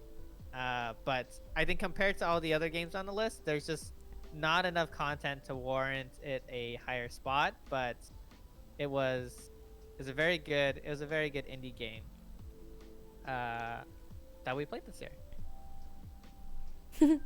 John says, oh no, he hates cute things and thinks alpacas stink. That's so unfortunate, John, because I too am putting Alpaca Stacka in last place for the same reasons as you. Alpacas. It was very, very cute, but I don't think it stood much of a chance against like the big hitters that are on the rest of our nominees. So nothing against Alpaca Stacka. I thought it was great. Very cute, very short, but it kind of had nothing against Raft and Cuphead and all the others for me. Sad. Alpaca Stacka. Oh no. noises. Anyways. True.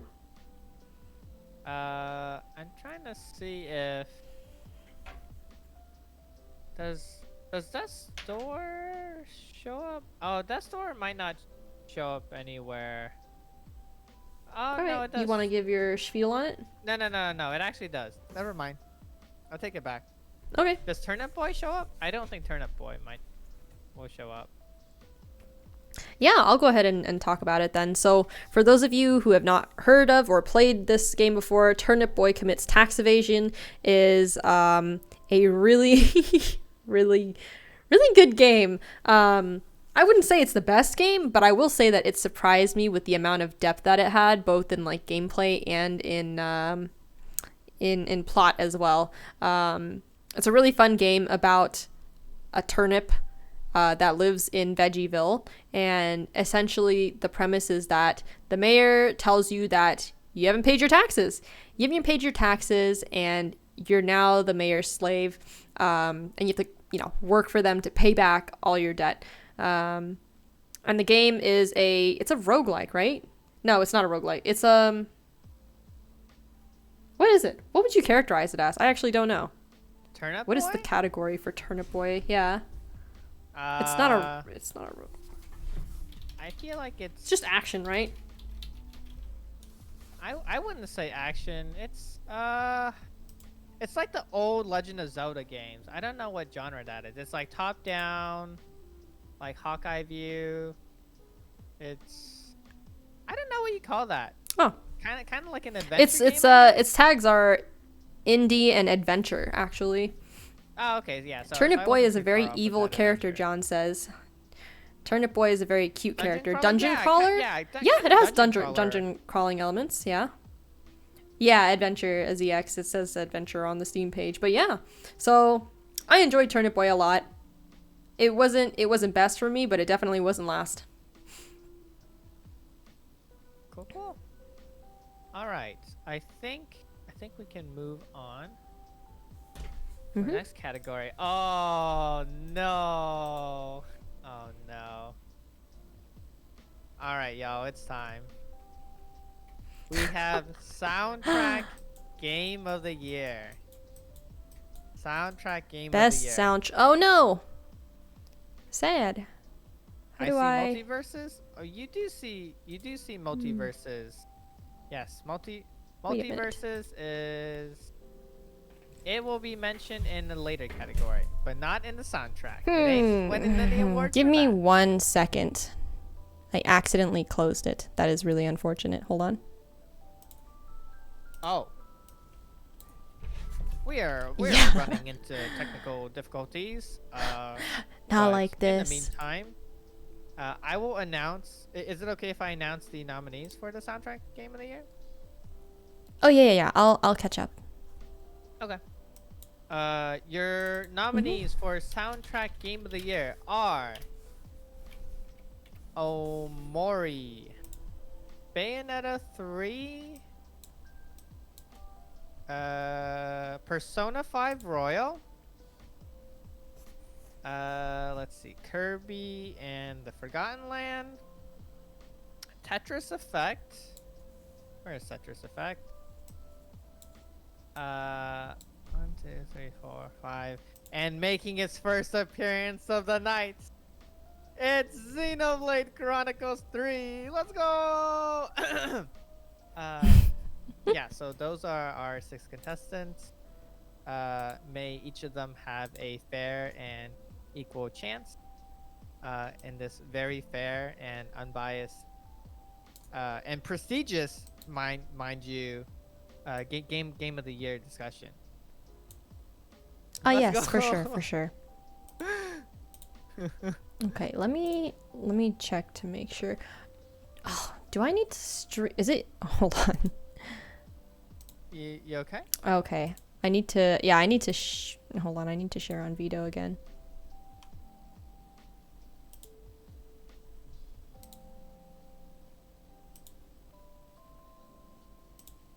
Okay, let me know if that worked. Okay. Yes, we're good. Or at least on my screen, you're good. Okay, let me check. Okay, I Any think good on fans my of side too. Omori? Oh, okay, nice. Oh, John don't play Yes, amazing. Xenoblade? Oh, don't play Xenoblade songs when I drive to my 9 to 5. Very fair. I'm really feeling Haven't it. really heard Oh, Omori or Xenoblade. how the derp is feeling it. Ah, yes. I'm surprised not even Cuphead made it. Oh, I see. Eh. Yeah. Cuphead music is pretty good. I will say, yeah. So I think sometimes we made cuts here and there.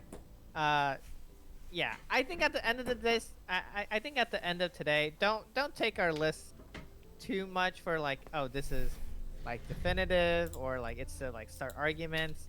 We just wanted to talk about games we played this year, and I think it's more of a fun discussion and reflecting on our year and all the fun games we played rather than like, oh, I can't believe, this didn't happen, that didn't happen. Because Cuphead did have a good soundtrack, and I think it might have been on our initial draft of our nominees, but I think we definitely wanted to We keep just had to make the cuts. yeah, I think we definitely wanted to keep the games a little shorter and also diversify the list here and there so it's not like, too repetitive as well. But yeah. Uh how about you start? Do you You want me to start start it us off? off with your runner up for soundtrack. Okay. I'll start us off with the runner-up for soundtrack. The runner-up for soundtrack of the year for me goes to Amori.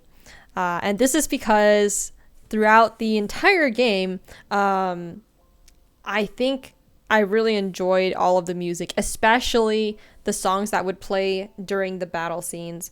And I like that, of course, like most games, they have different songs for different battles, and all the boss battles have very epic music. I gotta say, I'm a pretty big fan of the Amori boss music, especially the songs that were like, Sweethearts and Captain Space Boys. Big fan of those. Even though they do cause me a little bit of PTSD for how much I struggled through them, but they're good. They're good. Yeah, for sure. Do you want to go Nice. ahead, Jenny? Yes. I'm trying to brace myself. All right. I'll give you my runner up and then I'll give you my game of the year. We'll double it up. Okay. Okay, double. What do you think my game of the year is, May? For soundtrack. For music, For soundtrack, I yeah, for think music. I think your game of the year is Persona 5 Royal. Oh, okay. And I think your runner-up is Xenoblade 3. Wow, you're so smart. Because you are 100% correct. Xenoblade Chronicles 3 is my runner-up, and Persona 5 Royal is indeed my soundtrack game of the year.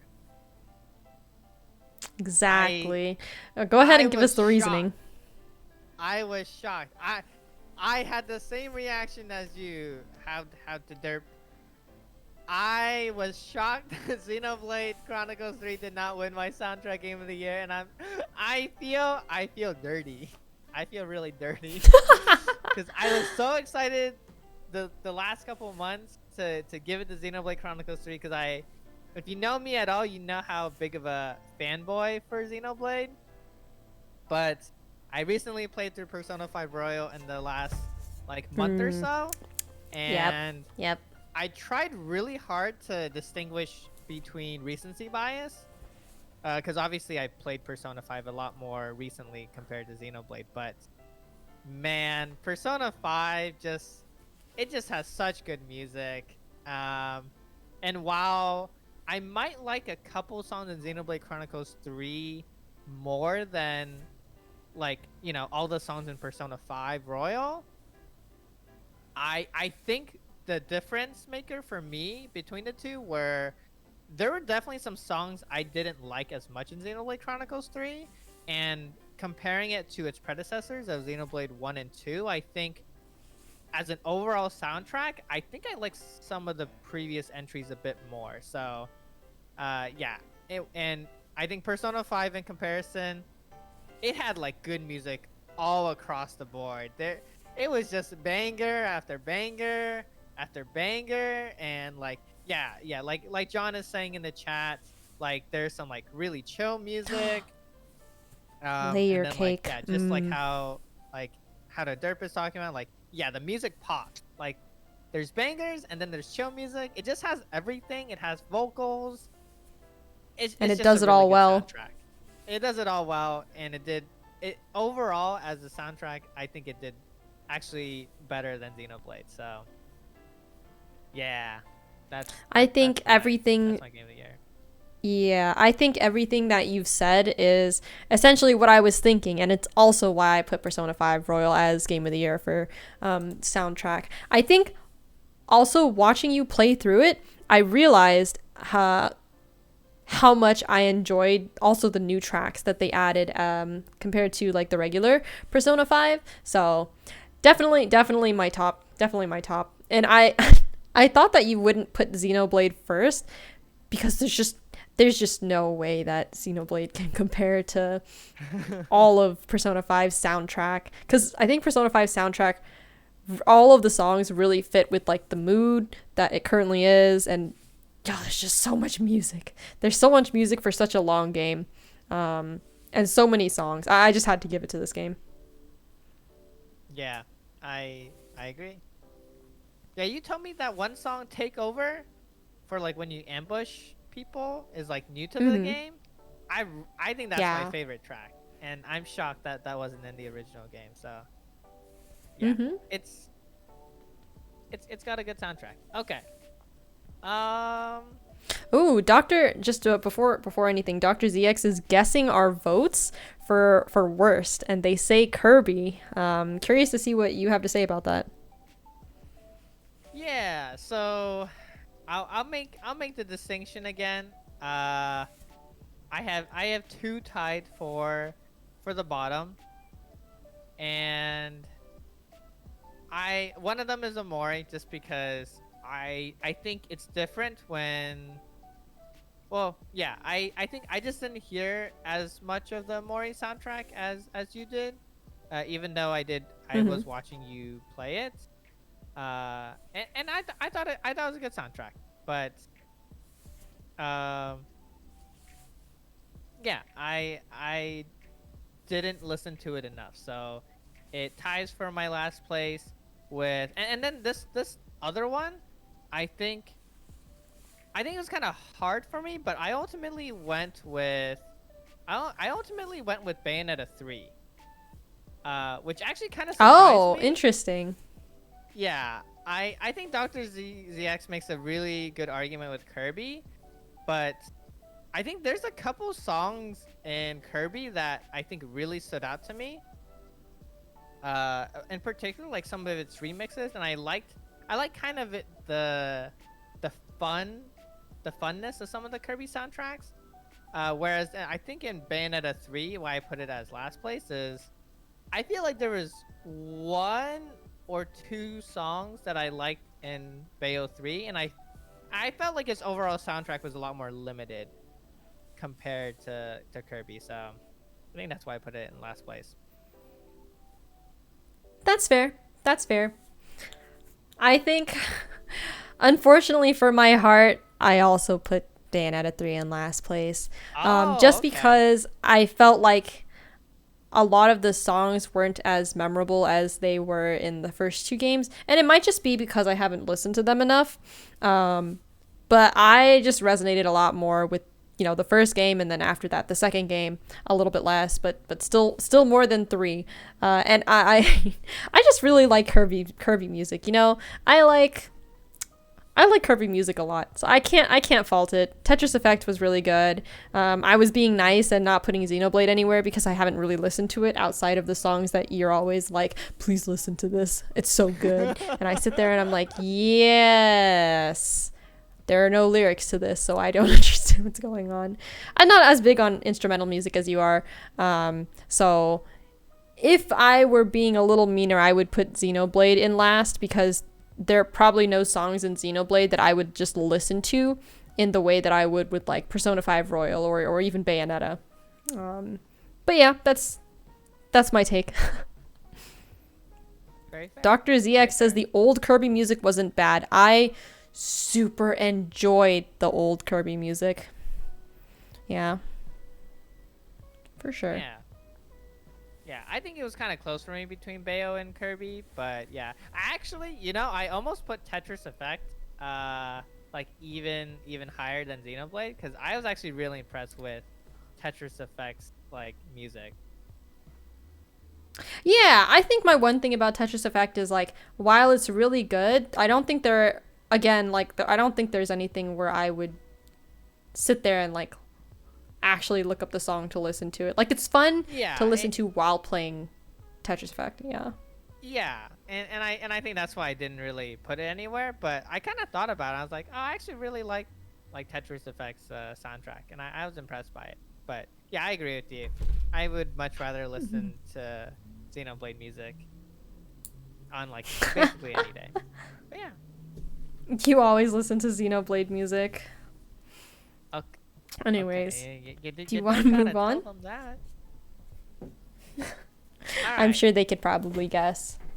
They you know what, they all know already. They all know already. Alright. What is our next category, May? Okay, our next category is oh, this one's also this one's also a hard one. Our next category is art. So the best game of the year with the best art. And for the nominees, do you wanna do the nominees? I can do the nominees. Our nominees for best art game of the year are Tetris Effect, Kirby and the Forgotten Land, Hades, Omori, Persona 5 Royal, Xenoblade Chronicles 3, we have one more. Oh, and Cuphead. And that is your nominee for art. Those are your nominees for art game of the year. Art like style and design? Yeah, style and design, which is why a couple of these are a little bit hard to choose from. But but I think we talked about yeah, go on. distinguishing between like art direction, art style, general art. I think we ended up just kind of lumping it all together. But yeah, I mean, different people can categorize this in different ways. So there actually might be a lot of variation between what you all pick and what May and myself pick. But yeah. Do you want to start us off with your runner-up? Yeah, okay. Let's see. Oh, John says, I think Persona was the first game I genuinely enjoyed the menus. Yeah, for sure. But I would have to say that my runner-up for art, for art, this is not a total surprise. I kind of talked about it before, but I put Hades there. Hades has some really good art. I love how atmospheric it is. I love all the portraits of the characters, and the rooms. And maybe it's because I follow a lot of Supergiant art employees, artists on Twitter, that I get to see exactly how they go through their work and design characters, that I just fell in love with Hades so much. But it's my runner-up because of all the effort I could see put into the designs, and just how accurate, or like just all the little Easter eggs about mythology that I can see were put into the designs. I just really enjoyed Hades' art a lot. Very nice, very nice. Okay. Oh boy. Oh boy, oh boy, oh boy. This is a really big struggle for me, because I think, yeah, we didn't really distinguish the categories, and we just lumped it all together. And yeah, so I'll give my choices, and then I'll give a little bit of my explanations for them. My runner-up for Art Game of the Year is Persona 5 Royal. And I give it to Persona 5 because it's super stylish. If you've seen, like, I think someone just mentioned it, but yeah, the menus, the menuing is just incredible. It has so much personality. Yeah, the doctor's menu. Yes. The doctor's menu is really cool. They're so clean.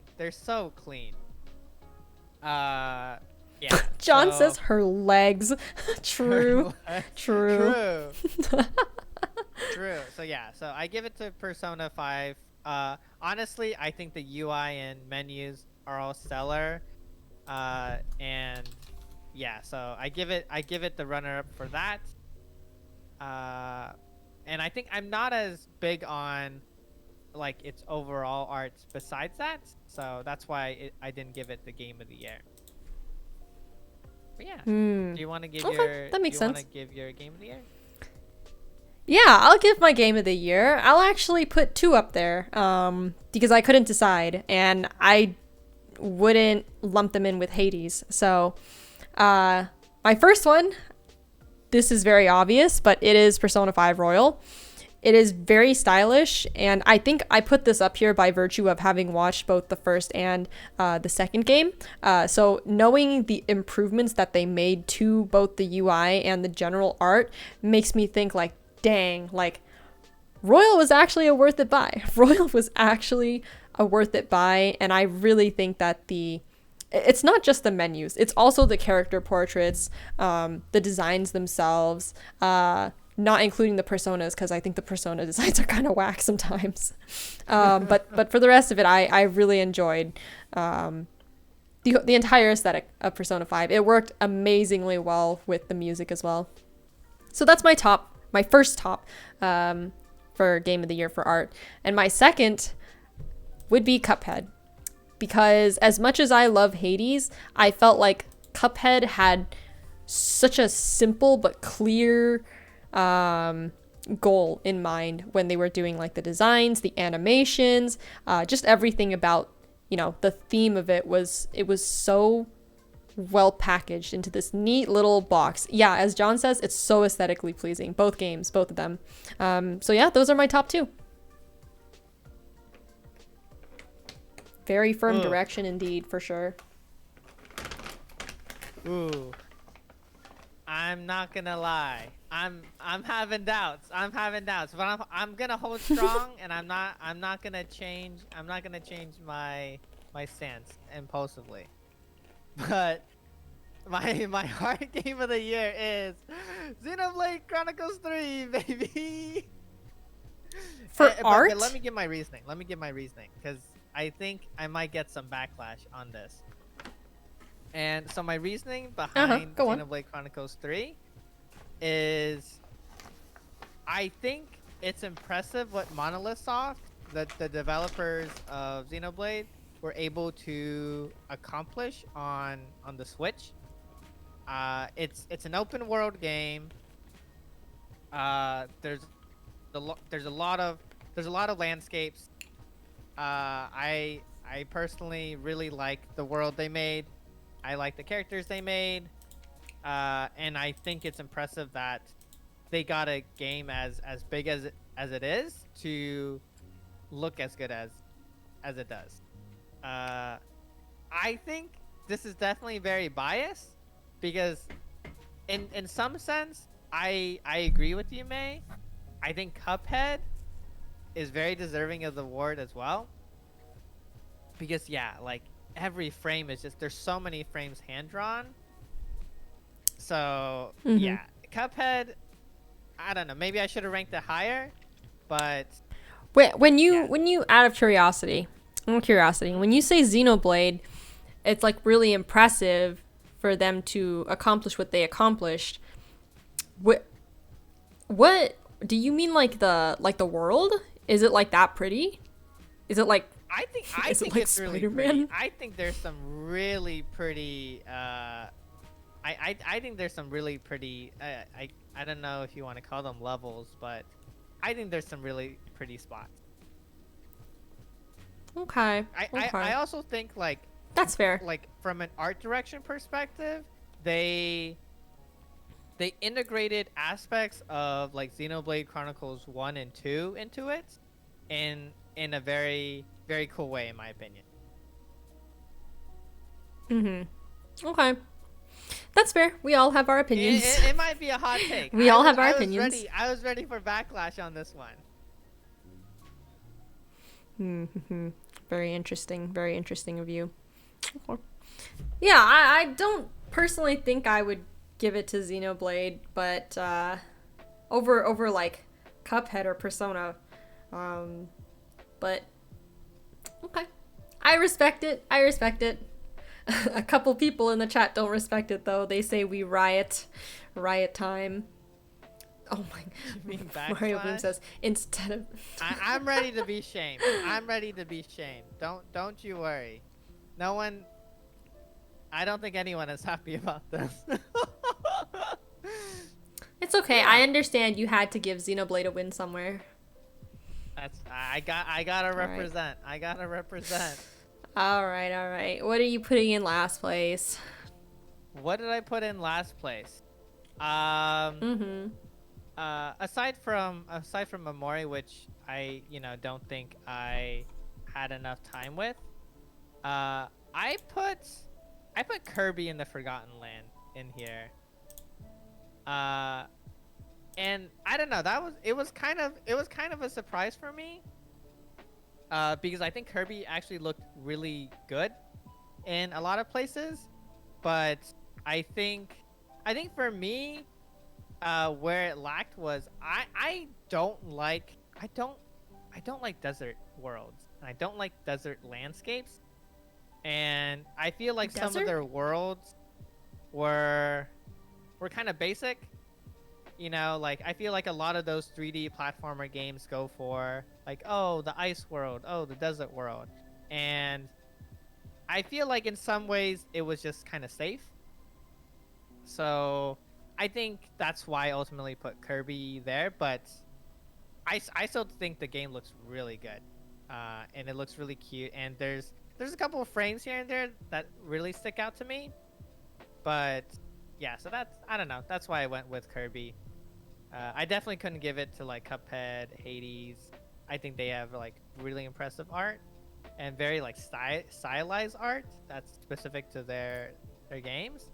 And I also thought Tetris had some really impressive art that collaborated with like its levels as well. So I think that's why I went with Kirby. Okay, that's fair. That's fair.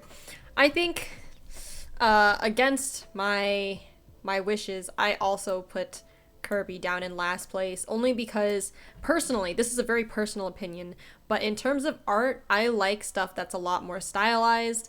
And I do feel like Kirby to me, however good it was, felt a little bit generic. And it's cute, it's great, I love it. It's a Kirby game. That's all I have to say about it. It's a Kirby game, but in terms of style, it kind of has nothing on like Persona 5 Royal, Cuphead, Hades. Yeah. But, you know, on that same vein, if I was being mean, I would also put Xenoblade last because to me it does just look like an anime game with very little style in it. I just see open world. I just see, or at least whenever I see Xenoblade games, I'm just like, yes, open grassland. I don't and like some structures in the distance, but I maybe I'm desensitized because I've been seeing all that kind of scenery in Final Fantasy 14. So if I was mean, I would put it last with Kirby as well. Yep. All right, let's not dwell on this category any longer. I think we're good to move on here. All right. What is the next category? It is free to play game of the year. All right. I have a good feeling a couple of you will recognize some of these games on this list. We all love our free to play games.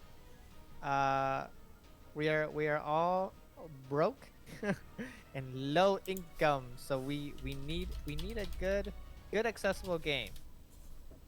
So, our free-to-play game nominees tonight are making its first appearance, Multiverses, as followed by Pikmin Bloom, Overwatch 2, Fall Guys, League of Legends, Valorant, and Pokemon Masters EX.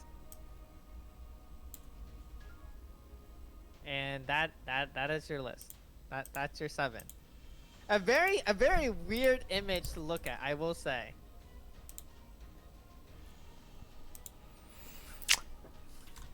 Yeah. Yeah, it's kind of weird, but we got a couple mobile games in here. Got Rito Games, small indie company. Yeah. True. All right. Do you want me to go first, or you want to go first? I can go first. So I think this was really hard for me simply because I don't play a lot of these very, very often. But, you know, of what I did play this year, my runner-up would have to go to Valorant. I don't play Valorant a lot nowadays. Earlier this year, there was a time where we played a lot of it, and I enjoyed it. I know I kind of ragged on it before about a couple of things that I really didn't like about it. But as a free-to-play game, it's okay. It's good. I know it sounds a little counterintuitive that that's all I have to say about a runner-up, but that's because this entire list for me kind of sucked. This category. So Valorant gets runner-up. Free-to-play game. Not really, all no. All right. My runner-up for free-to-play game of the year, and it was actually upon my first glance at this list, it was actually ranked lower, but I looked at it again and I was like, you know what? I actually think it should be higher, and that game is Pokemon Masters EX. And you haven't. I'm still working on a sponsorship one day. But yeah, I haven't talked about it in a while. But I'm still playing Pokemon Masters EX. It's a mobile game that I play like every day. It's about Pokemon. I personally find it's very nice because its gacha element is very generous. At least from my understanding, compared to other games like Genshin. The rates are way better. They're like 1%, which apparently is really good, because Genshin's like 0 point something. And yeah, I just played this game too much. I actually really like its combat system. It's not terribly complex, but it's not simple either, which I appreciate. So yeah, my runner-up is Pokemon Masters EX. Also, it's voice acted, unlike other certain Pokemon games. Every other Pokemon game. Not like Actually, though. But that's fair. That's fair. You did play it a lot. You really did play it a lot. But it did look like there was a lot of content in it, so I'll give it that. And I did like a lot of the designs for the characters they had. Some of the alternate costumes were really cool looking, especially all of Cynthia's costumes. I love Cynthia. But yeah, okay, that's fair. That's fair. I guess we'll move on to my game of the year for free to play, right? yeah. Okay, so I mean, again, this is hard because I don't really play a lot of these. But if I had to pick one of these to, like, I don't know, play for the rest of my life, I would give it to Overwatch 2. For those of you who don't know, I played a lot of Overwatch 1 initially. And I miss a lot of the old elements of Overwatch 1. But that doesn't mean that I don't enjoy Overwatch 2 now. It's a good game. It's not the best, but in terms of how much fun I have, it's more than Valorant, so that's my basis for how I'm ranking these ones. Not too much else to say about it. Certain people in my chat are very happy about your free-to-play game of the year. Amazing. We love to see it. All right, my free-to-play game of the year. Don't make them sad. Don't make the person in your chat sad. Don't make them sad. Are you gonna make them sad? I would never make anyone sad with this pick. I would never make anyone in the world sad with this pick, because that's free-to-play for everyone who's wondering. That means everyone's gonna be sad. Is League of Legends, baby. I love League of Legends. Grand nominee for game of the year. Say hi, hello. How's it going? Happy New Year to you. No. I hope you're doing well. I love League of Legends. I've been playing. Don't do this. For like 10 years. How could you hurt everyone this way? So badly. I actually didn't even play it that much compared to previous years, but it's such a it's toxic. It's so bad. You're in too deep. It pulls me back in. It pulls me back. You're in too deep. It's so bad. I actually have days sometimes where I feel sad because I haven't played League in a while. I'm like, I really need to play League sometime. People are calling you out. They're saying that's called addiction. That's called addiction. I have a problem. I can't believe you. I'm not afraid to admit it. I can't believe you. Not like this. Not the League of Legends. Okay, well. I love League of Legends. I disagree so greatly. And you know, on my list, I literally have written down last, I'll always put this last. And that's League of Legends. I I really, really don't think that League of Legends is a good game that I want to play anymore. I even went as far as to uninstall it, and this tells you how much I dislike it. I don't like League of Legends. It would never make my top game of the year. We haven't played it in about like a year and a half. I'm reformed now. I'm reformed. John says I have gained 3 years with that move. Would you rather play multiverses?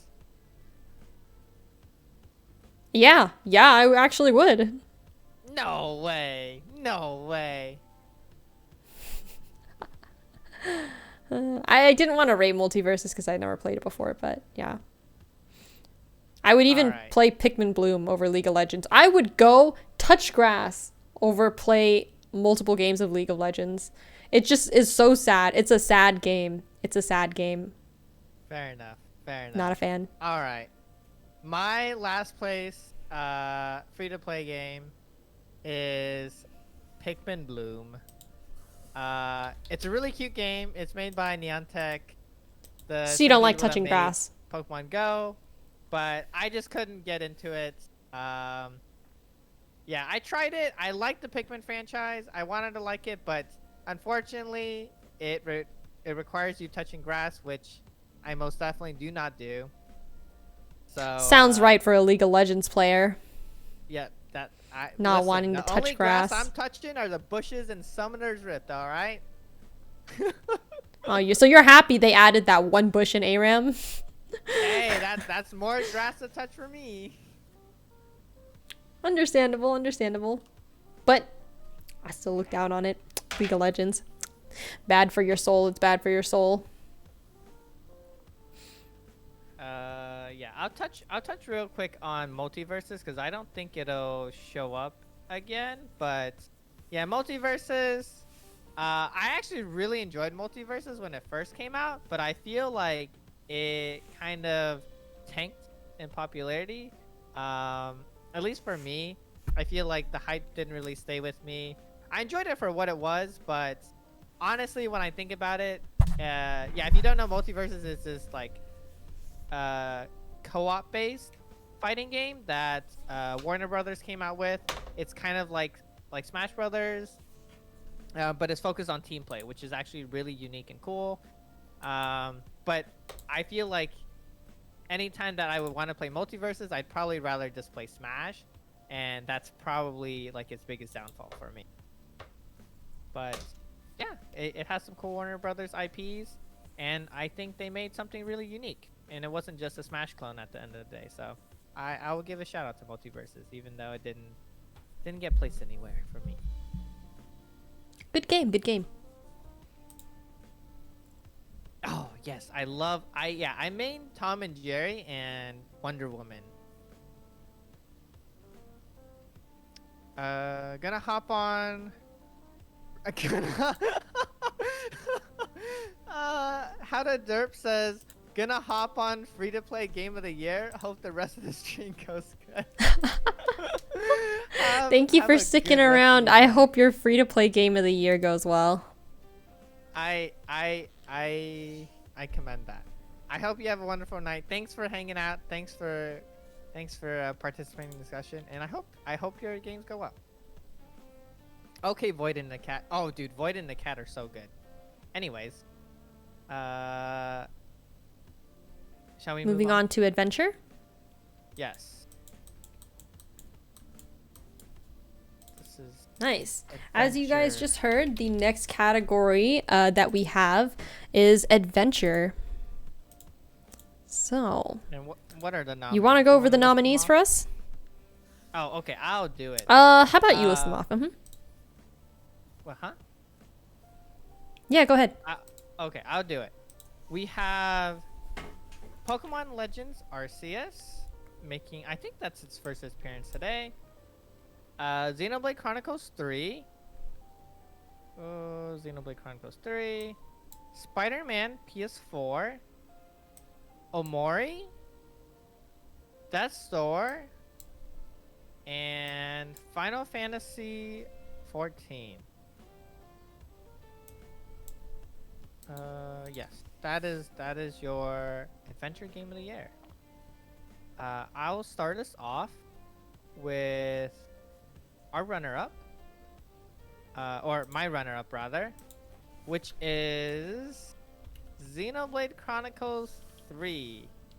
I love Xenoblade. Thank you. That's all I'll say. No, I think Xenoblade's a really fun adventure. It's super long. I got like 100 hours worth of playthroughs on it.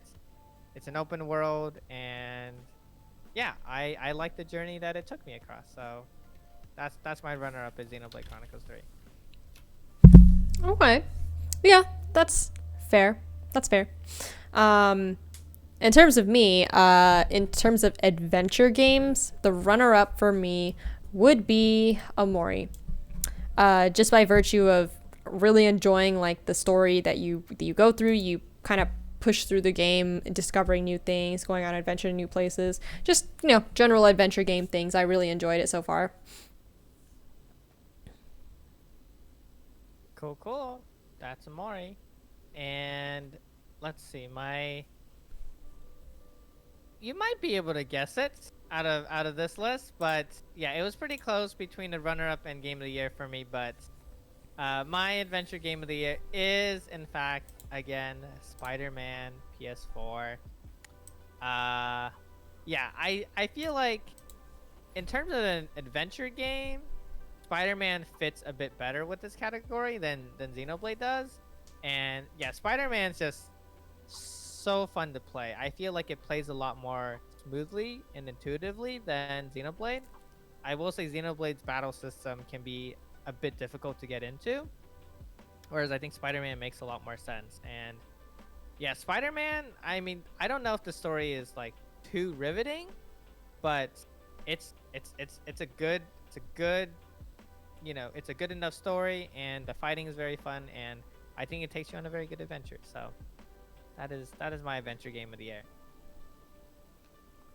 Oh, ZX said Spider-Man feels like Batman in Arkham Knight. Interesting. Huh. Yeah, I actually, if I played Spider-Man or cared about it more, it might actually make my list. But unfortunately, that's not the case. I did really like it, though. But my game of the year would have to be Pokemon Legends Arceus. I love this game to bits despite its flaws, mostly because it's one of the first Pokemon games that I've actually been pretty invested in a while. After playing Pokemon Platinum, I haven't picked up a Pokemon game in a very long time. And I really love the departure from the mainline Pokemon like formula. I really enjoyed being able to catch things from afar without actually having to engage in battle. I liked all the small details about it, like how the Pokemon interacted with people or each other, depending on like their natures, and just the whole concept of like alpha Pokemon was also really cool. The game was pretty good for me, despite the plot. I just really enjoyed it. So yeah, it's my personal game of the year. I'm shocked. I'm so surprised you put that. I really liked it. Yeah, no, it was a good game. I'm just surprised it was your like out of this list. But all right, do you want to share with us your last place? Yeah, I'll go ahead and put my last place in. I was feeling a little vindictive about, the fact that some other things were placed here, so I had to put Xenoblade in last for adventure, mainly because I just didn't want to put anything else in the category there. I didn't play Death's Door. I actually literally never watched any gameplay of Death's Door, so I felt really bad putting it in there. Final Fantasy, you know, I could never do that to my game, my favorite game. And Spider-Man really should be a lot higher. So I just take that. Yeah, exactly, John. Take that, Xenoblade. Oh, oh, oh, oh, it hurts. Oh, That's my right. heart. I hope it does. All right. Are you gonna deal one back at me? What's your last? Well, I think just like you, I think it's unfair to put Final Fantasy there. You know, because I haven't really played it. So my last place along with Final Fantasy 14 is actually Death's Door. Oh, Uh, really? yeah, I think, I mean, obviously, we haven't finished, or you haven't finished Amori because I've been watching you play Amori, but I think Amori's world was actually very interesting, and where they're going with the story and adventure is very interesting. Uh, Whereas I did like Death's Door and its whole premise about, like, you know, crows, like you're playing as a crow that works for like the essentially like the government, but the government is responsible for being like the Grim Reaper. It's it's very strange as like a theme and plot, but it's very cute and it just works. But I feel like it didn't stick with me, or yeah, I just feel like it didn't stick with me as much as some of the other games on this list. So yeah, I put that sword there, but I still think it's a really good game. And Mm-hmm. that's all I'll say about that store. Hmm. Okay, that makes sense. Yeah, I couldn't comment on it because I never played it. But yeah, those are our picks for Game of the Year for Adventure category. All right, moving on. We have another. I don't know if you struggle with this. Maybe this is more of a struggle for me than you, but we have Story Game of the Year, the game with the best story overall. And your nominees are Omori, Ori and the Will of the Wisps, Imposter Factory, Spider-Man PS4, Persona 5 Royal, and Xenoblade Chronicles 3. Where's Persona 5? There it is. Oh boy, this one I don't know. This one was really hard for me personally. I can Same. start with my runner-up though. And Go my ahead. runner-up for story is Persona 5 Royal. Yeah. Persona 5, tons of content, just like Xenoblade here. It's another 100-hour grinder. I think the world they built was really interesting. I think it was all very thematic. And yeah, I think I had a couple issues with Persona 5 story here and there, but overall, for how long of a game it is, I think it had a very good story overall, and I definitely think it's worth people checking out if they haven't experienced it, because they have some really good plot point. Yeah, for That's my sure. runner-up. Awesome. I think for me, my runner-up would have to be Omori. Kind of talked about it before, but I really liked how Omori is currently playing out, kind of discovering things about the world by going on an adventure, getting drip-fed little bits of information here or there is kind of what I liked about it. But yeah, that's my runner-up.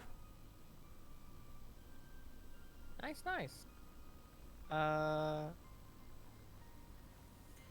I think what John said was interesting about Persona 5. I don't know if we want to get into it, because it's kind of like spoilery, I guess, but I feel like at least the content that they added in Persona 5 Royal fixed some of the flaws that I would have had otherwise with Persona 5.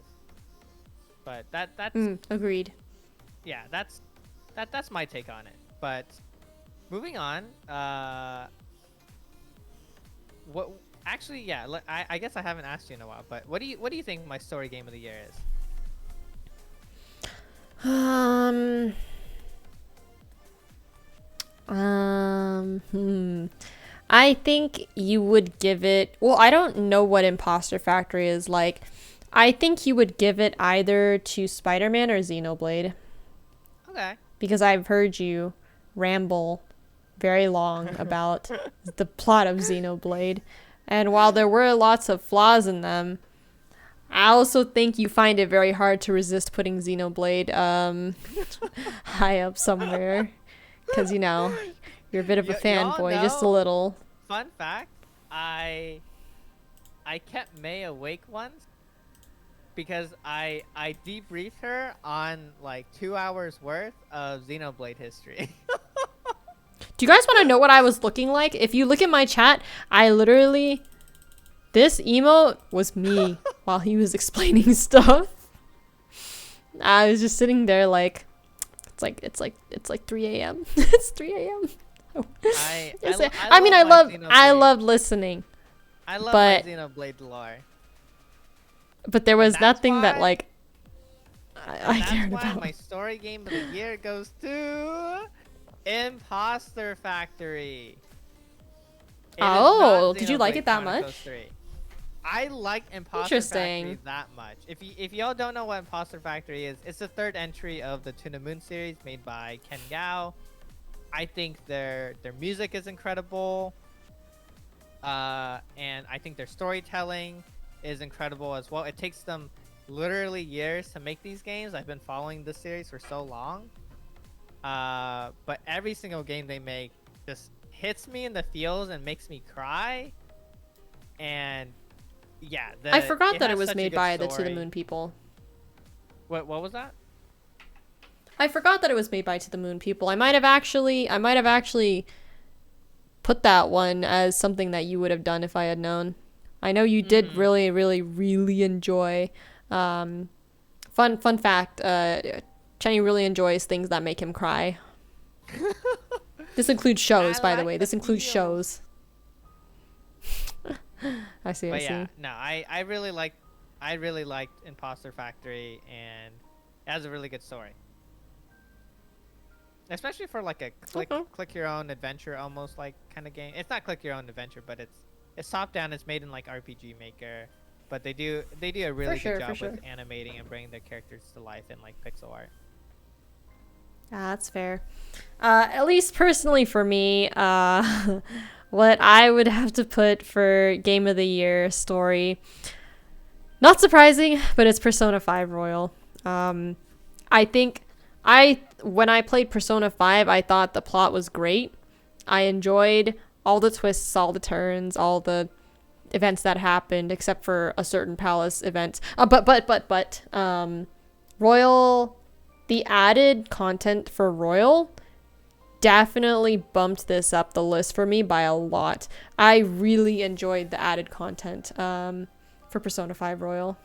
Mm-hmm. Yep. Persona 5 is very good. Very Yeah, good. for sure. Congratulations.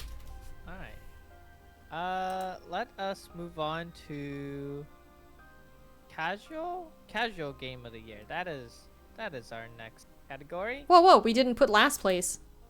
Oh, you're right. Whoops. All right. I forgot. Let's see. My in last place for story game of the year for me is Spider-Man for the PS4. Oh. And the reason I did this is while I don't think the story is bad, I mean obviously it's on this list, it's being nominated. I don't think it does anything too out there. I feel like it's a superhero story and it's good. But I put it at the bottom compared to everything else because I think everything else has a message I either resonated with more or had more interesting elements to it. So yeah, that's why I put Spider-Man at the bottom. I think I I like can also Spider-Man agree more. with that. Oh, okay, yeah. Go on. Spider-Man, yeah, Spider-Man is pretty good. And hello, Ghostly Hoon, welcome to the chat, Welcome. and to the stream where we're ranking all of our 2022 played games. But yeah, while Spider-Man is pretty good, and as John says, it's a conjunction of all the Spider-Man stories. I just personally felt like the experience of Spider-Man was more about like the gameplay and, kind of just going through the city, exploring, doing all the side quests, all that kind of stuff, rather than the plot, or at least that's what I cared more about for this game. So that's why I put it in last place. But yeah, Alrighty. moving on to the next category. Yes. And now it is time for casual game of the year, which also might sound a bit vague, but you can think of this as like, yeah, family friendly game perhaps. Just games that are typically a bit more chill. Not necessarily too competitive per se, but games that you would more likely play with, friends to have a chill fun time. But yeah, the nominees. Oh, did you want to say the nominees for this one? Yeah, give me a second though. Thank you, Technoalice, for the hydrate and the Spider-Man. It ain't no Batman Arkham, am I right? Is Batman Arkham really that good? Interesting. But yeah, let's see. For the nominees for casual games for this category would be, we have Fall Guys. We also have Balloons, Tower Defense 6.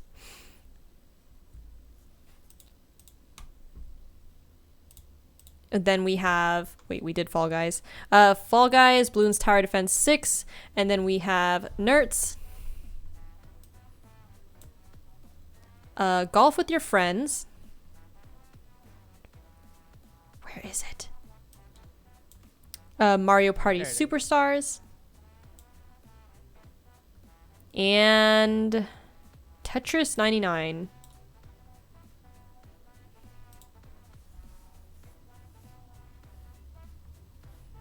Amazing. And those are your nominees.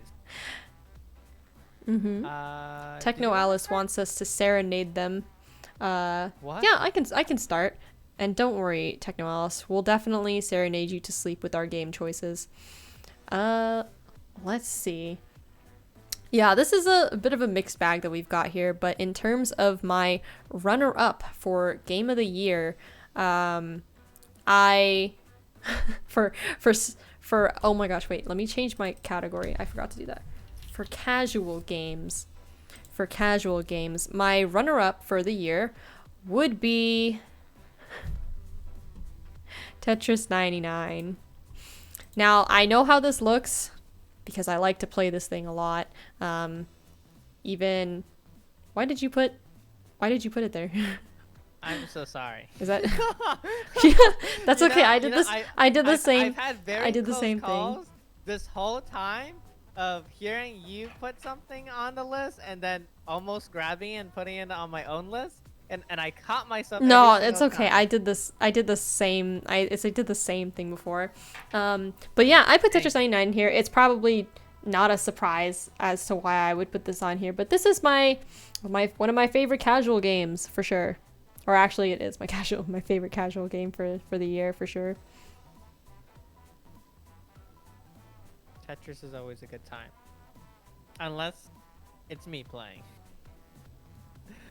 All right, my runner-up is spoilers. It is not Tetris 99.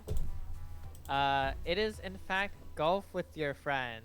I never heard about this game until this year. I don't think we've talked about this game earlier actually, but yeah, you play with your friends and it's essentially golf, but the physics are kind of wonky.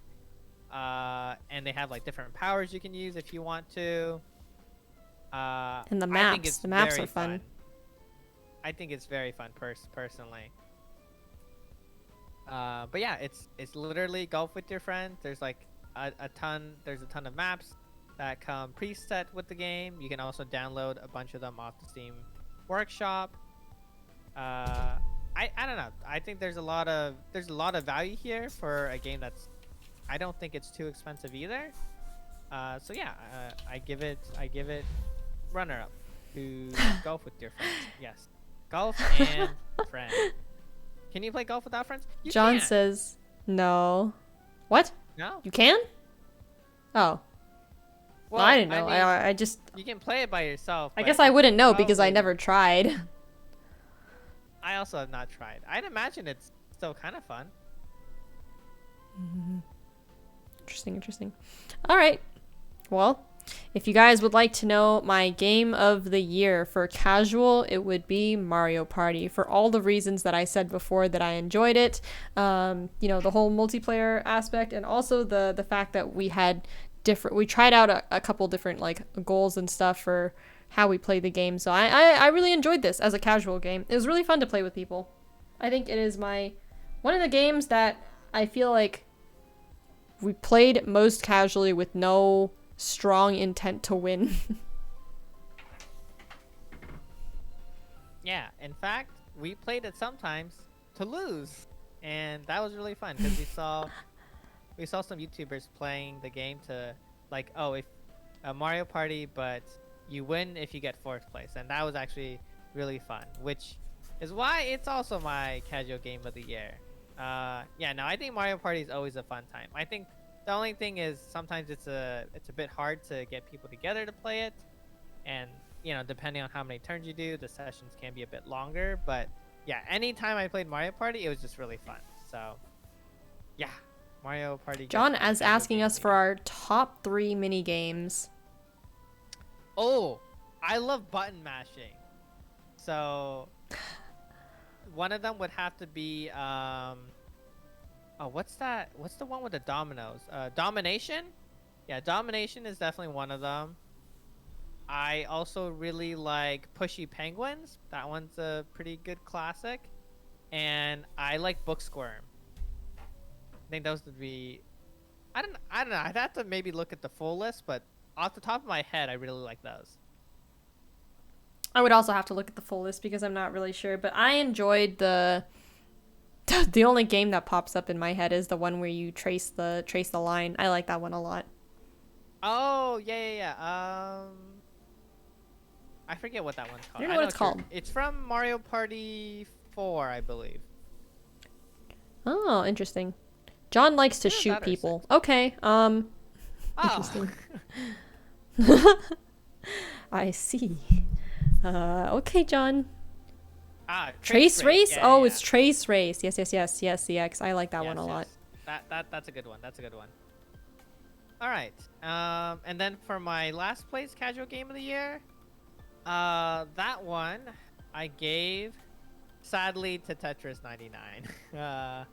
I was scared of Tetris as a kid. I don't think playing Mae or anyone else who is very good at Tetris, such as the Tetris 99 community, has made it any better. I'm really bad at the game. But conceptually, I think it's a really cool game. But yeah, it's just not for me. It is so hard. People are worried about T-spinning, but I'm just trying to make the basic Tetris lines, and I'm struggling. So yeah, last place unfortunately goes to Tetris 99. Fair. For me personally, I actually gave this to Nerds. Not because I didn't like the game, but because I felt this made for a horrible casual game.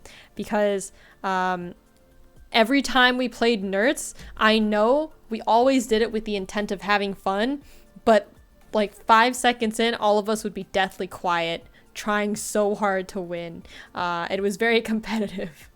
And so sometimes I just...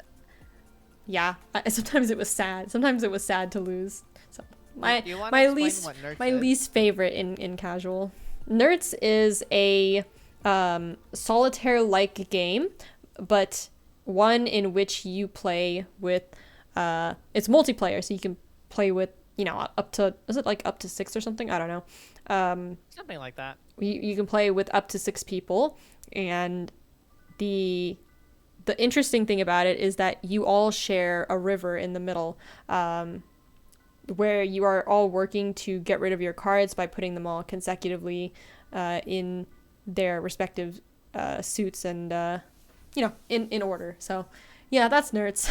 It's a good game. It's just wouldn't be my favorite casual game. It's also free in case any of you are interested in trying it. It should be free on Steam. So yeah, if you like solitaire, and you want to try a new game with your friends, definitely would recommend you check out Nerds, especially since it's free too. Yeah. But yeah. All right. Next category. Oh shoot. Did you want to mention balloons? Yeah, we'll give one shout out to Bloons Tower Defense 6. I have really good memories of Bloons. As a kid, I played a lot of Bloons Tower Defense 3 and 4 in particular. So playing 6 this year was actually really fun, especially with the multiplayer aspect that it brought along as well. But I think compared to the other things on this list, I don't think it could have gone higher.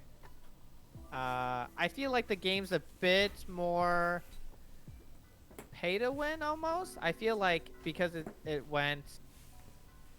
Yeah, I don't know. I feel like there's I think the way they're trying to monetize the game doesn't appeal to me as much. So yeah, I kind of miss when it was a little less popular. Back on like John is surprised it's lasted for this long. Me too, honestly. I feel like Bloons is one of those games that has outlived the like Dead Flash Java game. Which I is think really John impressive. literally just said that too. That's funny. Interesting. It's only pay to win if you want it. Yeah, that's true. Yeah, and I never bought anything for it, but yeah, I don't know. Alrighty, next category. Let's skip. Let's skip save that one for last. And do Yeah, it right before Game of the Year. Yeah, sounds good. All right. And what is that category? Want to introduce our next category? Okay, I'll say it. It is RPG Game of the Year. And your nominees for RPG Game of the Year are... We're getting so close to the end, y'all. We have 4 categories left to go. 4 categories. This actually took a really long time, I'm not gonna lie. But I'm having fun. Well, we're coming down to the end of it. But yeah, your RPG Game of the Year nominees for Chenergy and May are Persona 5 Royal, Xenoblade Chronicles 3, Pokemon Legends Arceus, along with Pokemon Fire Red and Leaf Green. I'm trying to... Where's the other Pokemon? Where's Pokemon? Oh, there's Pokemon Legends Arceus. And then, last but not least, Omori. Alright.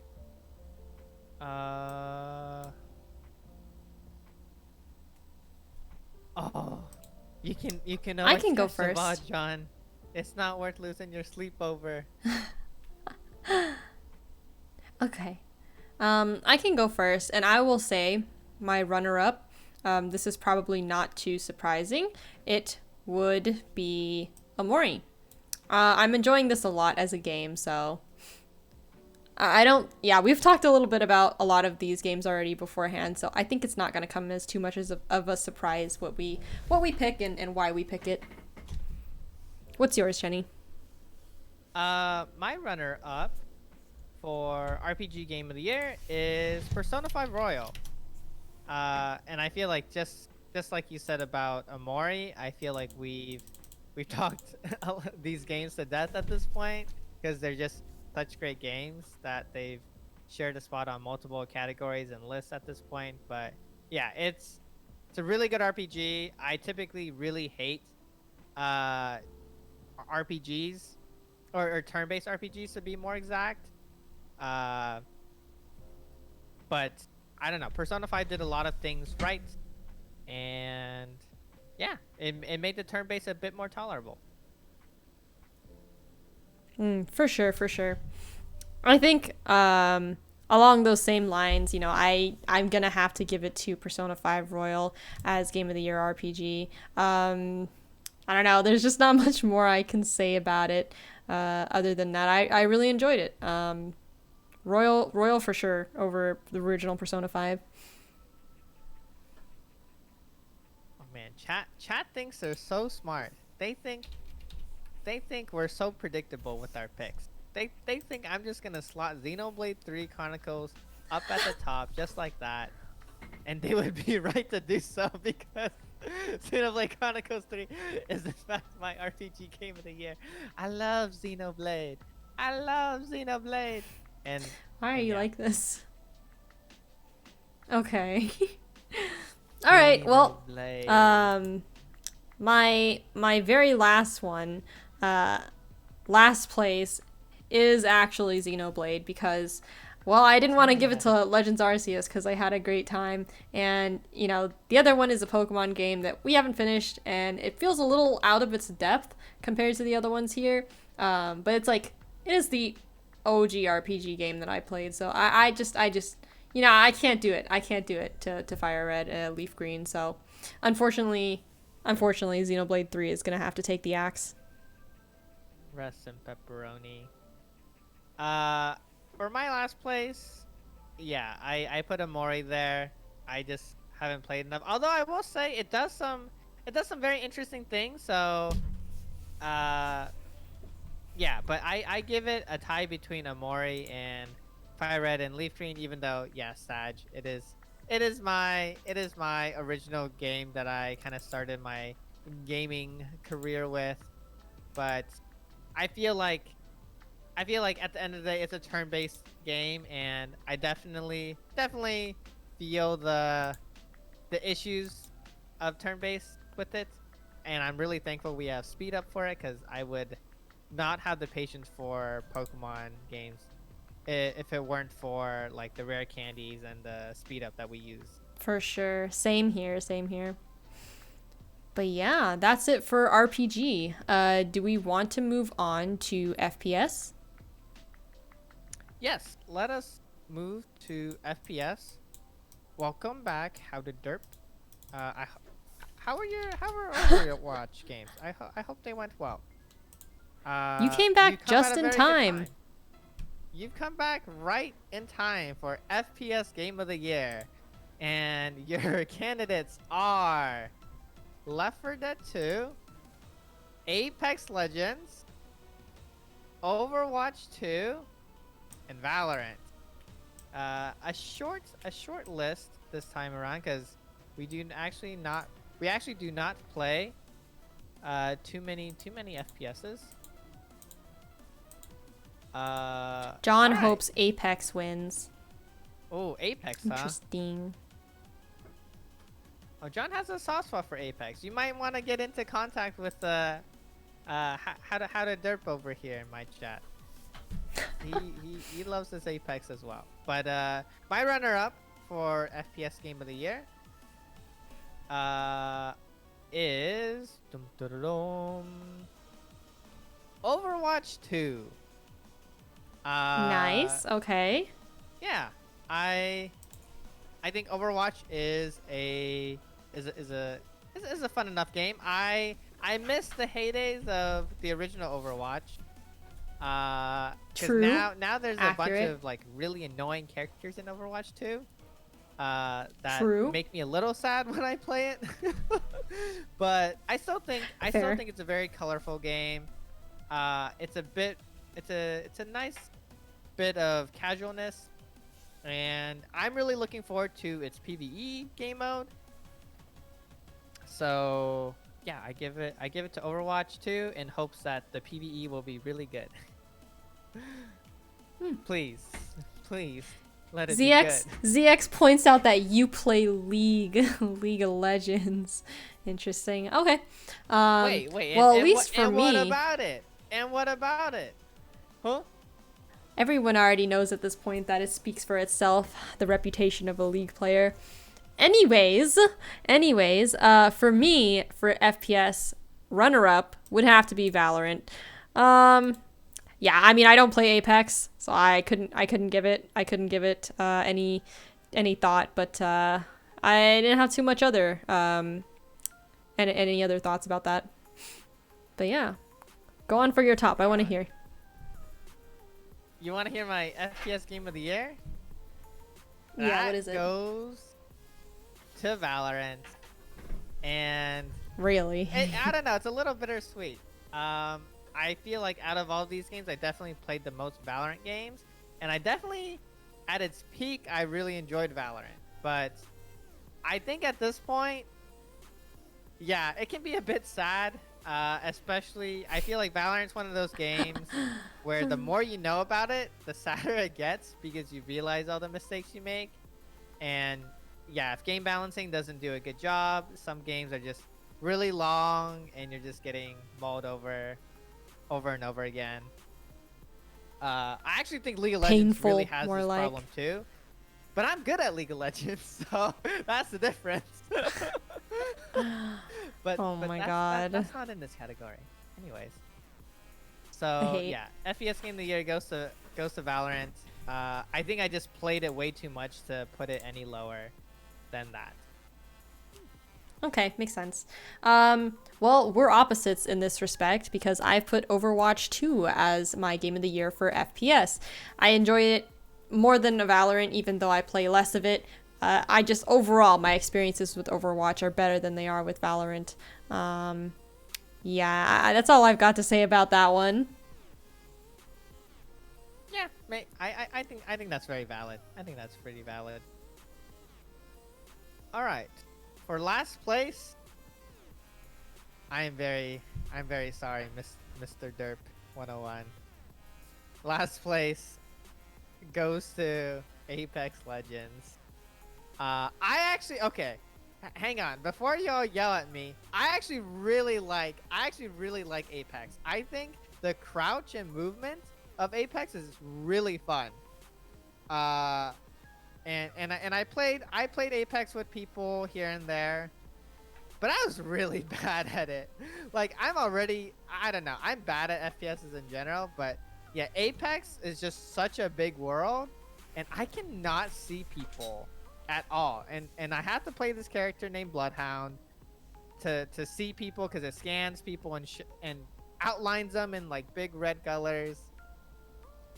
But yeah, so I wish I funny. liked Apex more because I think it does some cool stuff. But yeah, I think sometimes also you can get into a bit of a farm simulator where you're just collecting items, and then you fight and you die, and that's what happens to me a lot, and it makes me sad. But yeah, Oh so my. last place goes to Apex John Legends, says, sadly. I'm bad, so it's a bad game. Typical toxic league player. He's not wrong. Oh They're my they're not wrong. God. They're not wrong. Typical league player. I haven't played Apex. I like to watch Apex VTubers, but I haven't played it, so I didn't want to judge it. So of course that means that Left 4 Dead 2 is left in last place. I enjoyed playing this game very conditionally because I hate horror. I don't do well with horror, and I especially hate zombies. They freak me out. So that's why this is last. I thought it was fun, but it was also terrifying. Every time I got jump scared was not fun. But yeah, that's why that's last for me. All right. I actually didn't know you were that scared of the zombies. I felt like the zombies in It's Left 4 not. Dead 2 aren't as scary. I hated when they ran at you out of nowhere. I didn't like them. Oh, okay.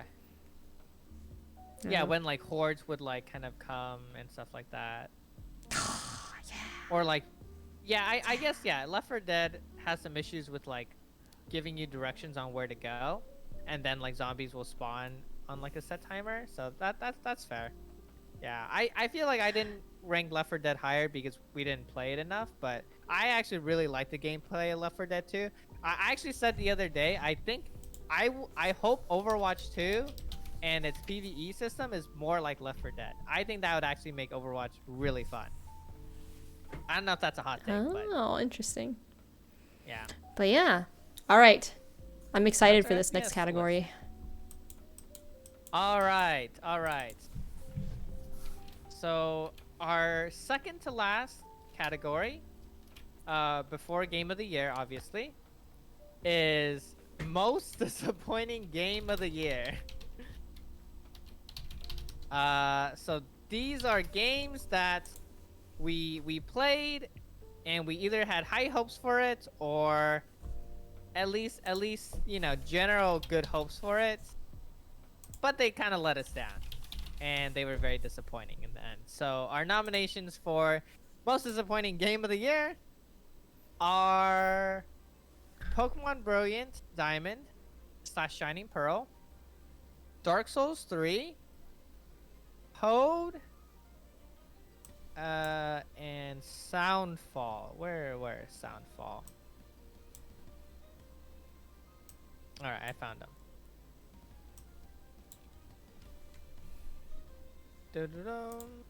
All right. Do you want me to give my runner up? Yeah, go ahead. All right, my runner up for most disappointing game of the year. It is in fact Pokemon Brilliant Diamond and Shining Pearl. Uh, this game made me pretty sad. I played it on stream because I was really nostalgic and for Generation 4 of Pokemon. I had a lot of good memories with it.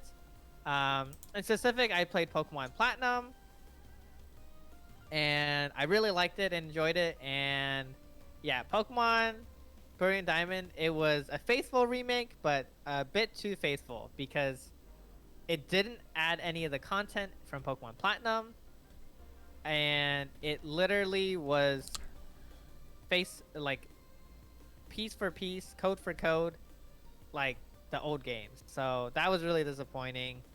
I think I heard like even hacks for the old Pokemon Diamond and Pearl games will work for Brilliant Diamond and Shining Pearl because it like the code on the back end or the front end is just like copy pasta. So yeah, very disappointing remake for Pokemon Brilliant Diamond and Shining Pearl. For sure, for sure. I guess I have a lot of nostalgia for that game, so I wouldn't exactly say it's runner up for worst game of the year that we played. But my runner up would have to be Pode. I was very sad with this how this game turned out because I think it looked like one of those games. It gave me Journey vibes, right? Where I thought it was going to be really impactful and really smooth, but it had its flaws. It was a good game. It was a good game, but I don't think it lived up to the expectations that it initially set for itself. At least for me. But yeah. Yeah, Pode is. We've talked a lot about how we are disappointed with Pode ultimately. But my most disappointing game of the year was Soundfall. Soundfall. It's the first time you've mentioned it. We mentioned it here.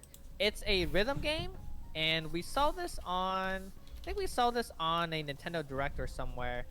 But it's a rhythm game, and it was advertised as a rhythm game mixed with kind of like dungeon crawler elements. It has some procedurally generated levels, and there's different music. So, like all the moves you do, from like dashes to shooting, get timed with the rhythm. So it's very much in the style of Crypt of the Necrodancer, if any of you have heard or played of that, or played that game.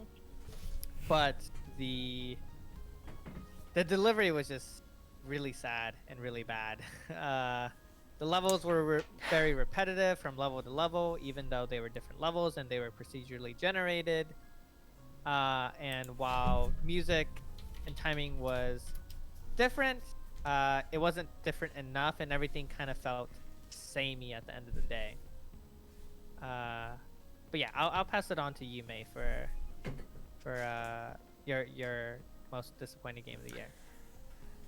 For exactly all the reasons that you have mentioned just now, Soundfall also makes my most disappointing game of the year. We were so hyped for it. Chat, we were so hyped for this game. We were like, oh my god, it's a rhythm game that looks really good and polished. And unfortunately, a lot of the levels ended up being kind of just like copy and paste, and it's very sad.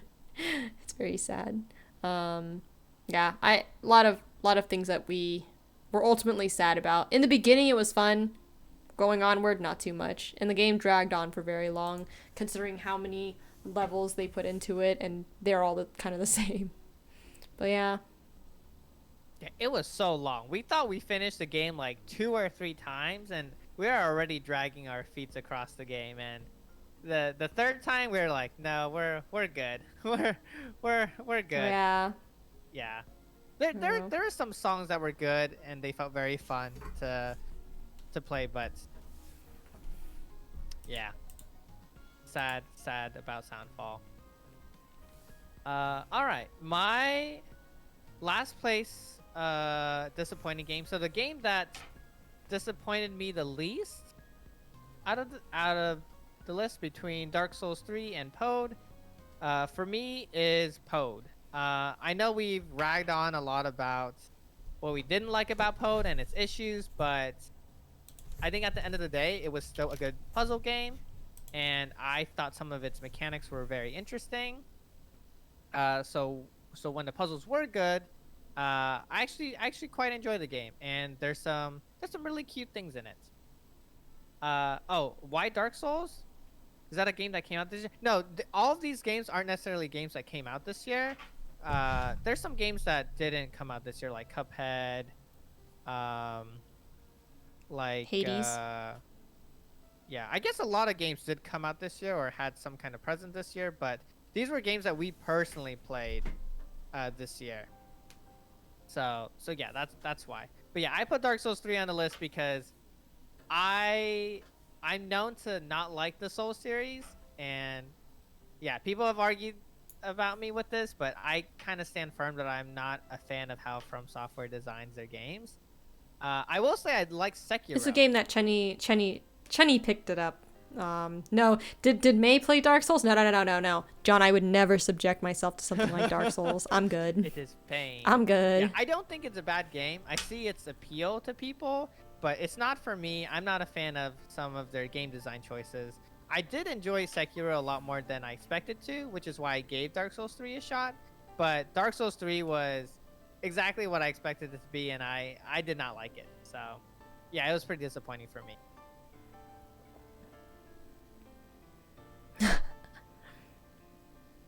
All right. And, I didn't play Dark Souls. Gonna have to put Pokemon Brilliant Diamond Shining Pearl in here, but that's because I just have a lot of leftover nostalgia for the Sinnoh region in general, and I missed it a lot. I'm sad that it didn't hit the mark, but I wouldn't say it was bad. So that's my take on that. Yeah.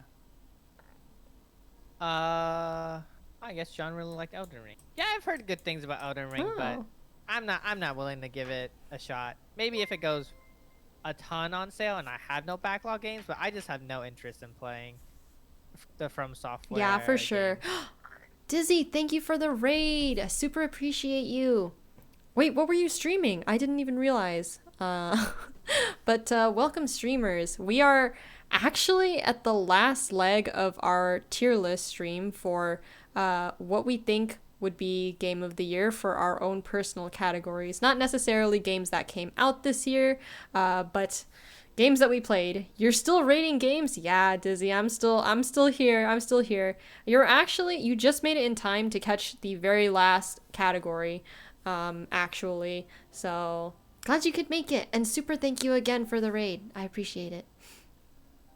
But for everyone interested, you can also see Chenny's got their stream up here. Do we want to go ahead, Chenny?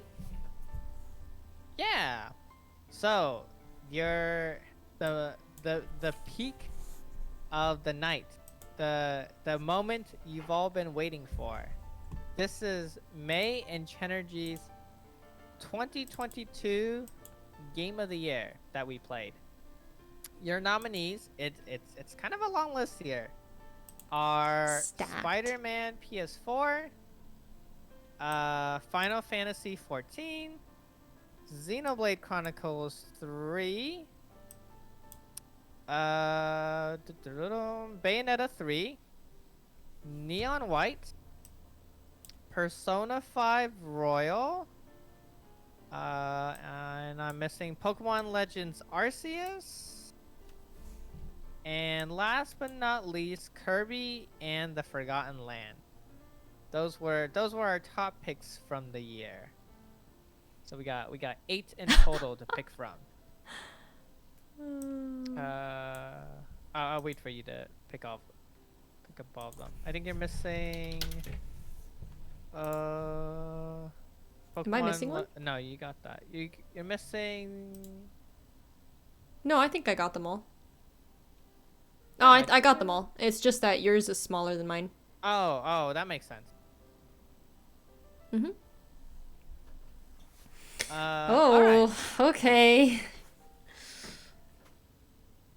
Interesting. Well, I can definitely go first if you want. Yeah. So this is a pretty stacked list, as you guys can see. Extreme. I loved a lot of these games. And it kind of hurts. Kind of hurts to put any of them in any certain category. I couldn't make up my mind about a lot of them, but needless to say, runner-up for Game of the Year for me in general would be Bayonetta 3. I love me some Bayonetta, but I wouldn't have put it first for the fact that I just am too attached to the first game, and despite you know everything, it still had its flaws plot-wise, but Bayonetta 3 takes runner-up for sure. All right, Chenny. Okay. All right. For my Game of the Year 2022 runner-up, it's a really stacked list. It was hard to choose. But my runner-up in second place is Persona 5 Royal. Oh, runner-up, yeah, huh? I won't gush about it anymore because yeah, we've kind of talked about it a lot already. But yeah, Persona 5, super stylish, does a lot of things right for a turn-based RPG, and has an absolutely banger soundtrack. So yeah, a lot of good things about Persona 5 Royal, and that's my second place runner-up for Game of the Year. Okay. Do you want so to this do is last hard, place? right? This is hard. Yeah, let's do last place. I had an extremely hard time with all of these, right? But if there's any one game in here that I would have to say takes last place, and I'm trying to be fair, right? I'm trying to be fair because I don't want to put any games in last place when I haven't played them or know very little about them. So that automatically cancels out like 3 of the entries on the list. What I would put in last place, and this hurts me to do so, is Legends Arceus. It was great for a Pokemon game, but that didn't make it the best game of the year for me, I would say. It was great for a Pokemon game. But when I stack it up against a lot of the... It was great for a Pokemon game. For a Pokemon game. Yeah, accurate, yeah, exactly, I feel like ZX. that is actually Yeah, really I had a accurate, great time. though. Yeah. I had a great time with it, but it doesn't stack up to games that hit the mark like Bayonetta or some of the other ones. So that's my last. Your turn. Sad. Sag. Yeah. I didn't play Final Fantasy, so yeah, it's not fair to put it on the bottom. So, uh, tying with it, along with Final Fantasy for last place for me, unfortunately, is also Pokemon Legends Arceus. No. Yeah, I Sad. appreciate what they did. It was definitely something different with the Pokemon franchise. Honestly, it paid a bigger tribute to Gen 4 than Pokemon Brilliant Diamond and Shining Pearl did. Uh, but yeah, I mean, comparing it to everything else on this list, there's no way I would put it above the rest. So, yeah, Pokemon Legends Arceus, much like how you're going way back in time, you can go way back down to the bottom of my list. It's rough. All It's right. rough. John says, kick him while it's down. Why don't you? Sad. I'm It's so sorry. sad. I know. Yeah. All right. Derp says Arceus All watch right. for Violet and Scarlet could run.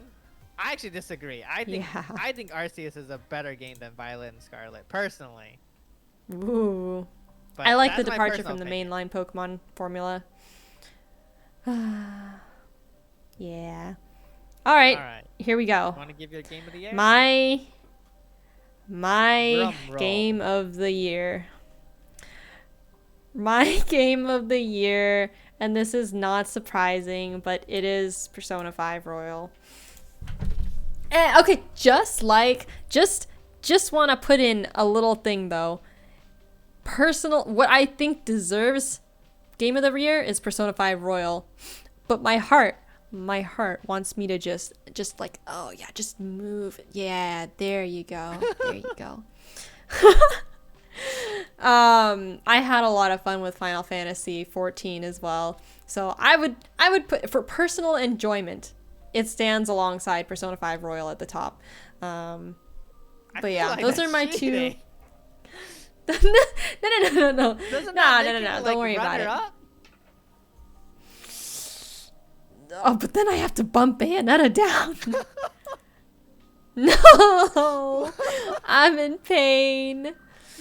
You did this earlier with another game, and I was like, huh, that's interesting.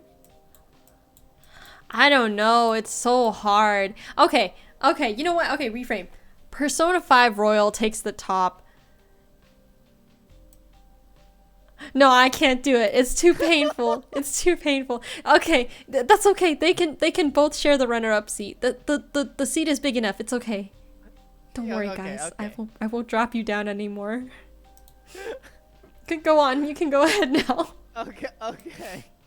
Well, while May tries to cope with their choices, my Chenergy's 2022 Game of the Year.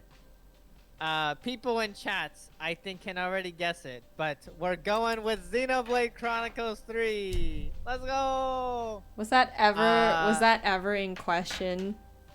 It was probably never in question. Persona 5 came close. I'm not gonna lie. They usually have second and third as runner-ups. Oh, Of course. okay. I can get my third place in a second, but we're gonna rave about Xenoblade Chronicles 3 one more time. I love Xenoblade.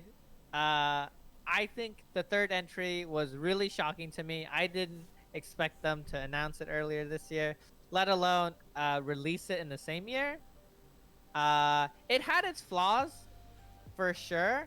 I think there's actually a lot they could have done better, but I still really enjoyed ultimately what they came up with, and yeah, no, I really enjoyed Xenoblade Chronicles 3, and I probably put more time in it than anything else on this list. Thank you for the bongo cats. How to derp. Bongo cats for Xenoblade 3. Shake my head. But my third place runner-up is in fact Spider-Man PS4. yeah, Spider-Man was just really fun to play. Good game. Action was amazing. Swinging and movement just felt incredible. I think the only thing that put Persona 5 and Xenoblade above Spider-Man for me was I really enjoyed the music, and I'm definitely a sucker for really good soundtracks. And while I don't think Spider-Man had like a lackluster soundtrack, I definitely think Persona 5 and Xenoblade stood out to me more in that regard. For sure, for sure. All right. And that's it. That is it. Did I ever explain why I like P5? Oh, I just like how much of a wrapped package it is, John. I am a sucker for games that are just themed really, really well. It must be an art thing. I'm not entirely sure, but I just really love everything about P5 and how much it all fits. It just fits so well. I also really liked the story, despite some of its flaws. I enjoyed it a lot. It's one of the first games that I played that's that long, and I liked it entirely throughout. Shout out to Mae for finally convincing me to play Persona 5 and doing their best to throw off some of Xenoblade Chronicles Awards. It was a valiant John, effort. I'm about to delete your message. Don't make me delete your message, John. Don't no, don't read it. Don't read it. Oh, you don't need to read that, Chenny. You don't need to read it. You don't need to read it. Maybe another John, time. stop. Maybe He's gonna go off now. Another time. Some other time. Tune in Some next other time. Because we're going really late. Yes. But yeah, that's all we have. And the combat is really good, and the music, and I like the story. Anyways, yeah, sorry, you were saying?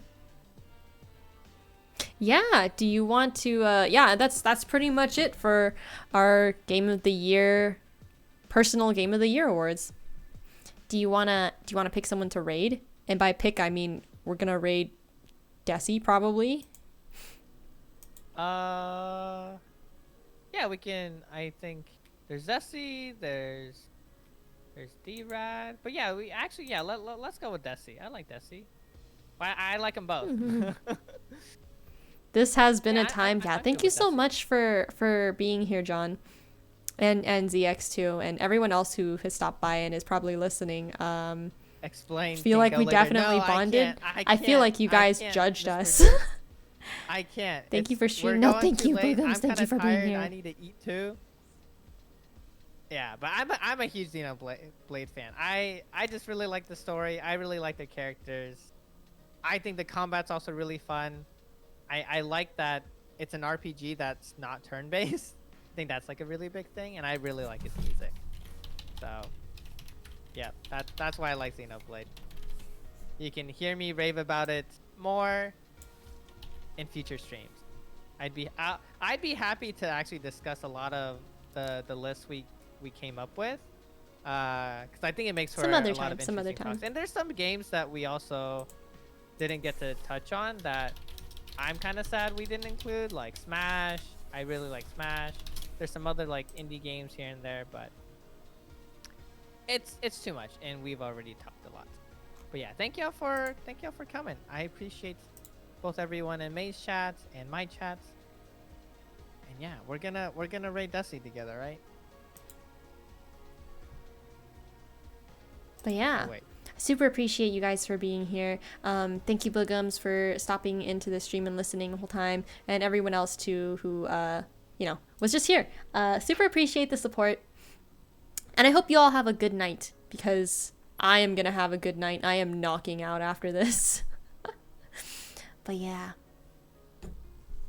thank you, everyone. Have a good rest of your night, everyone.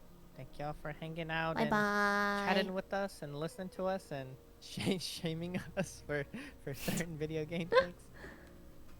Have a good night, y'all. Alrighty. Bye bye.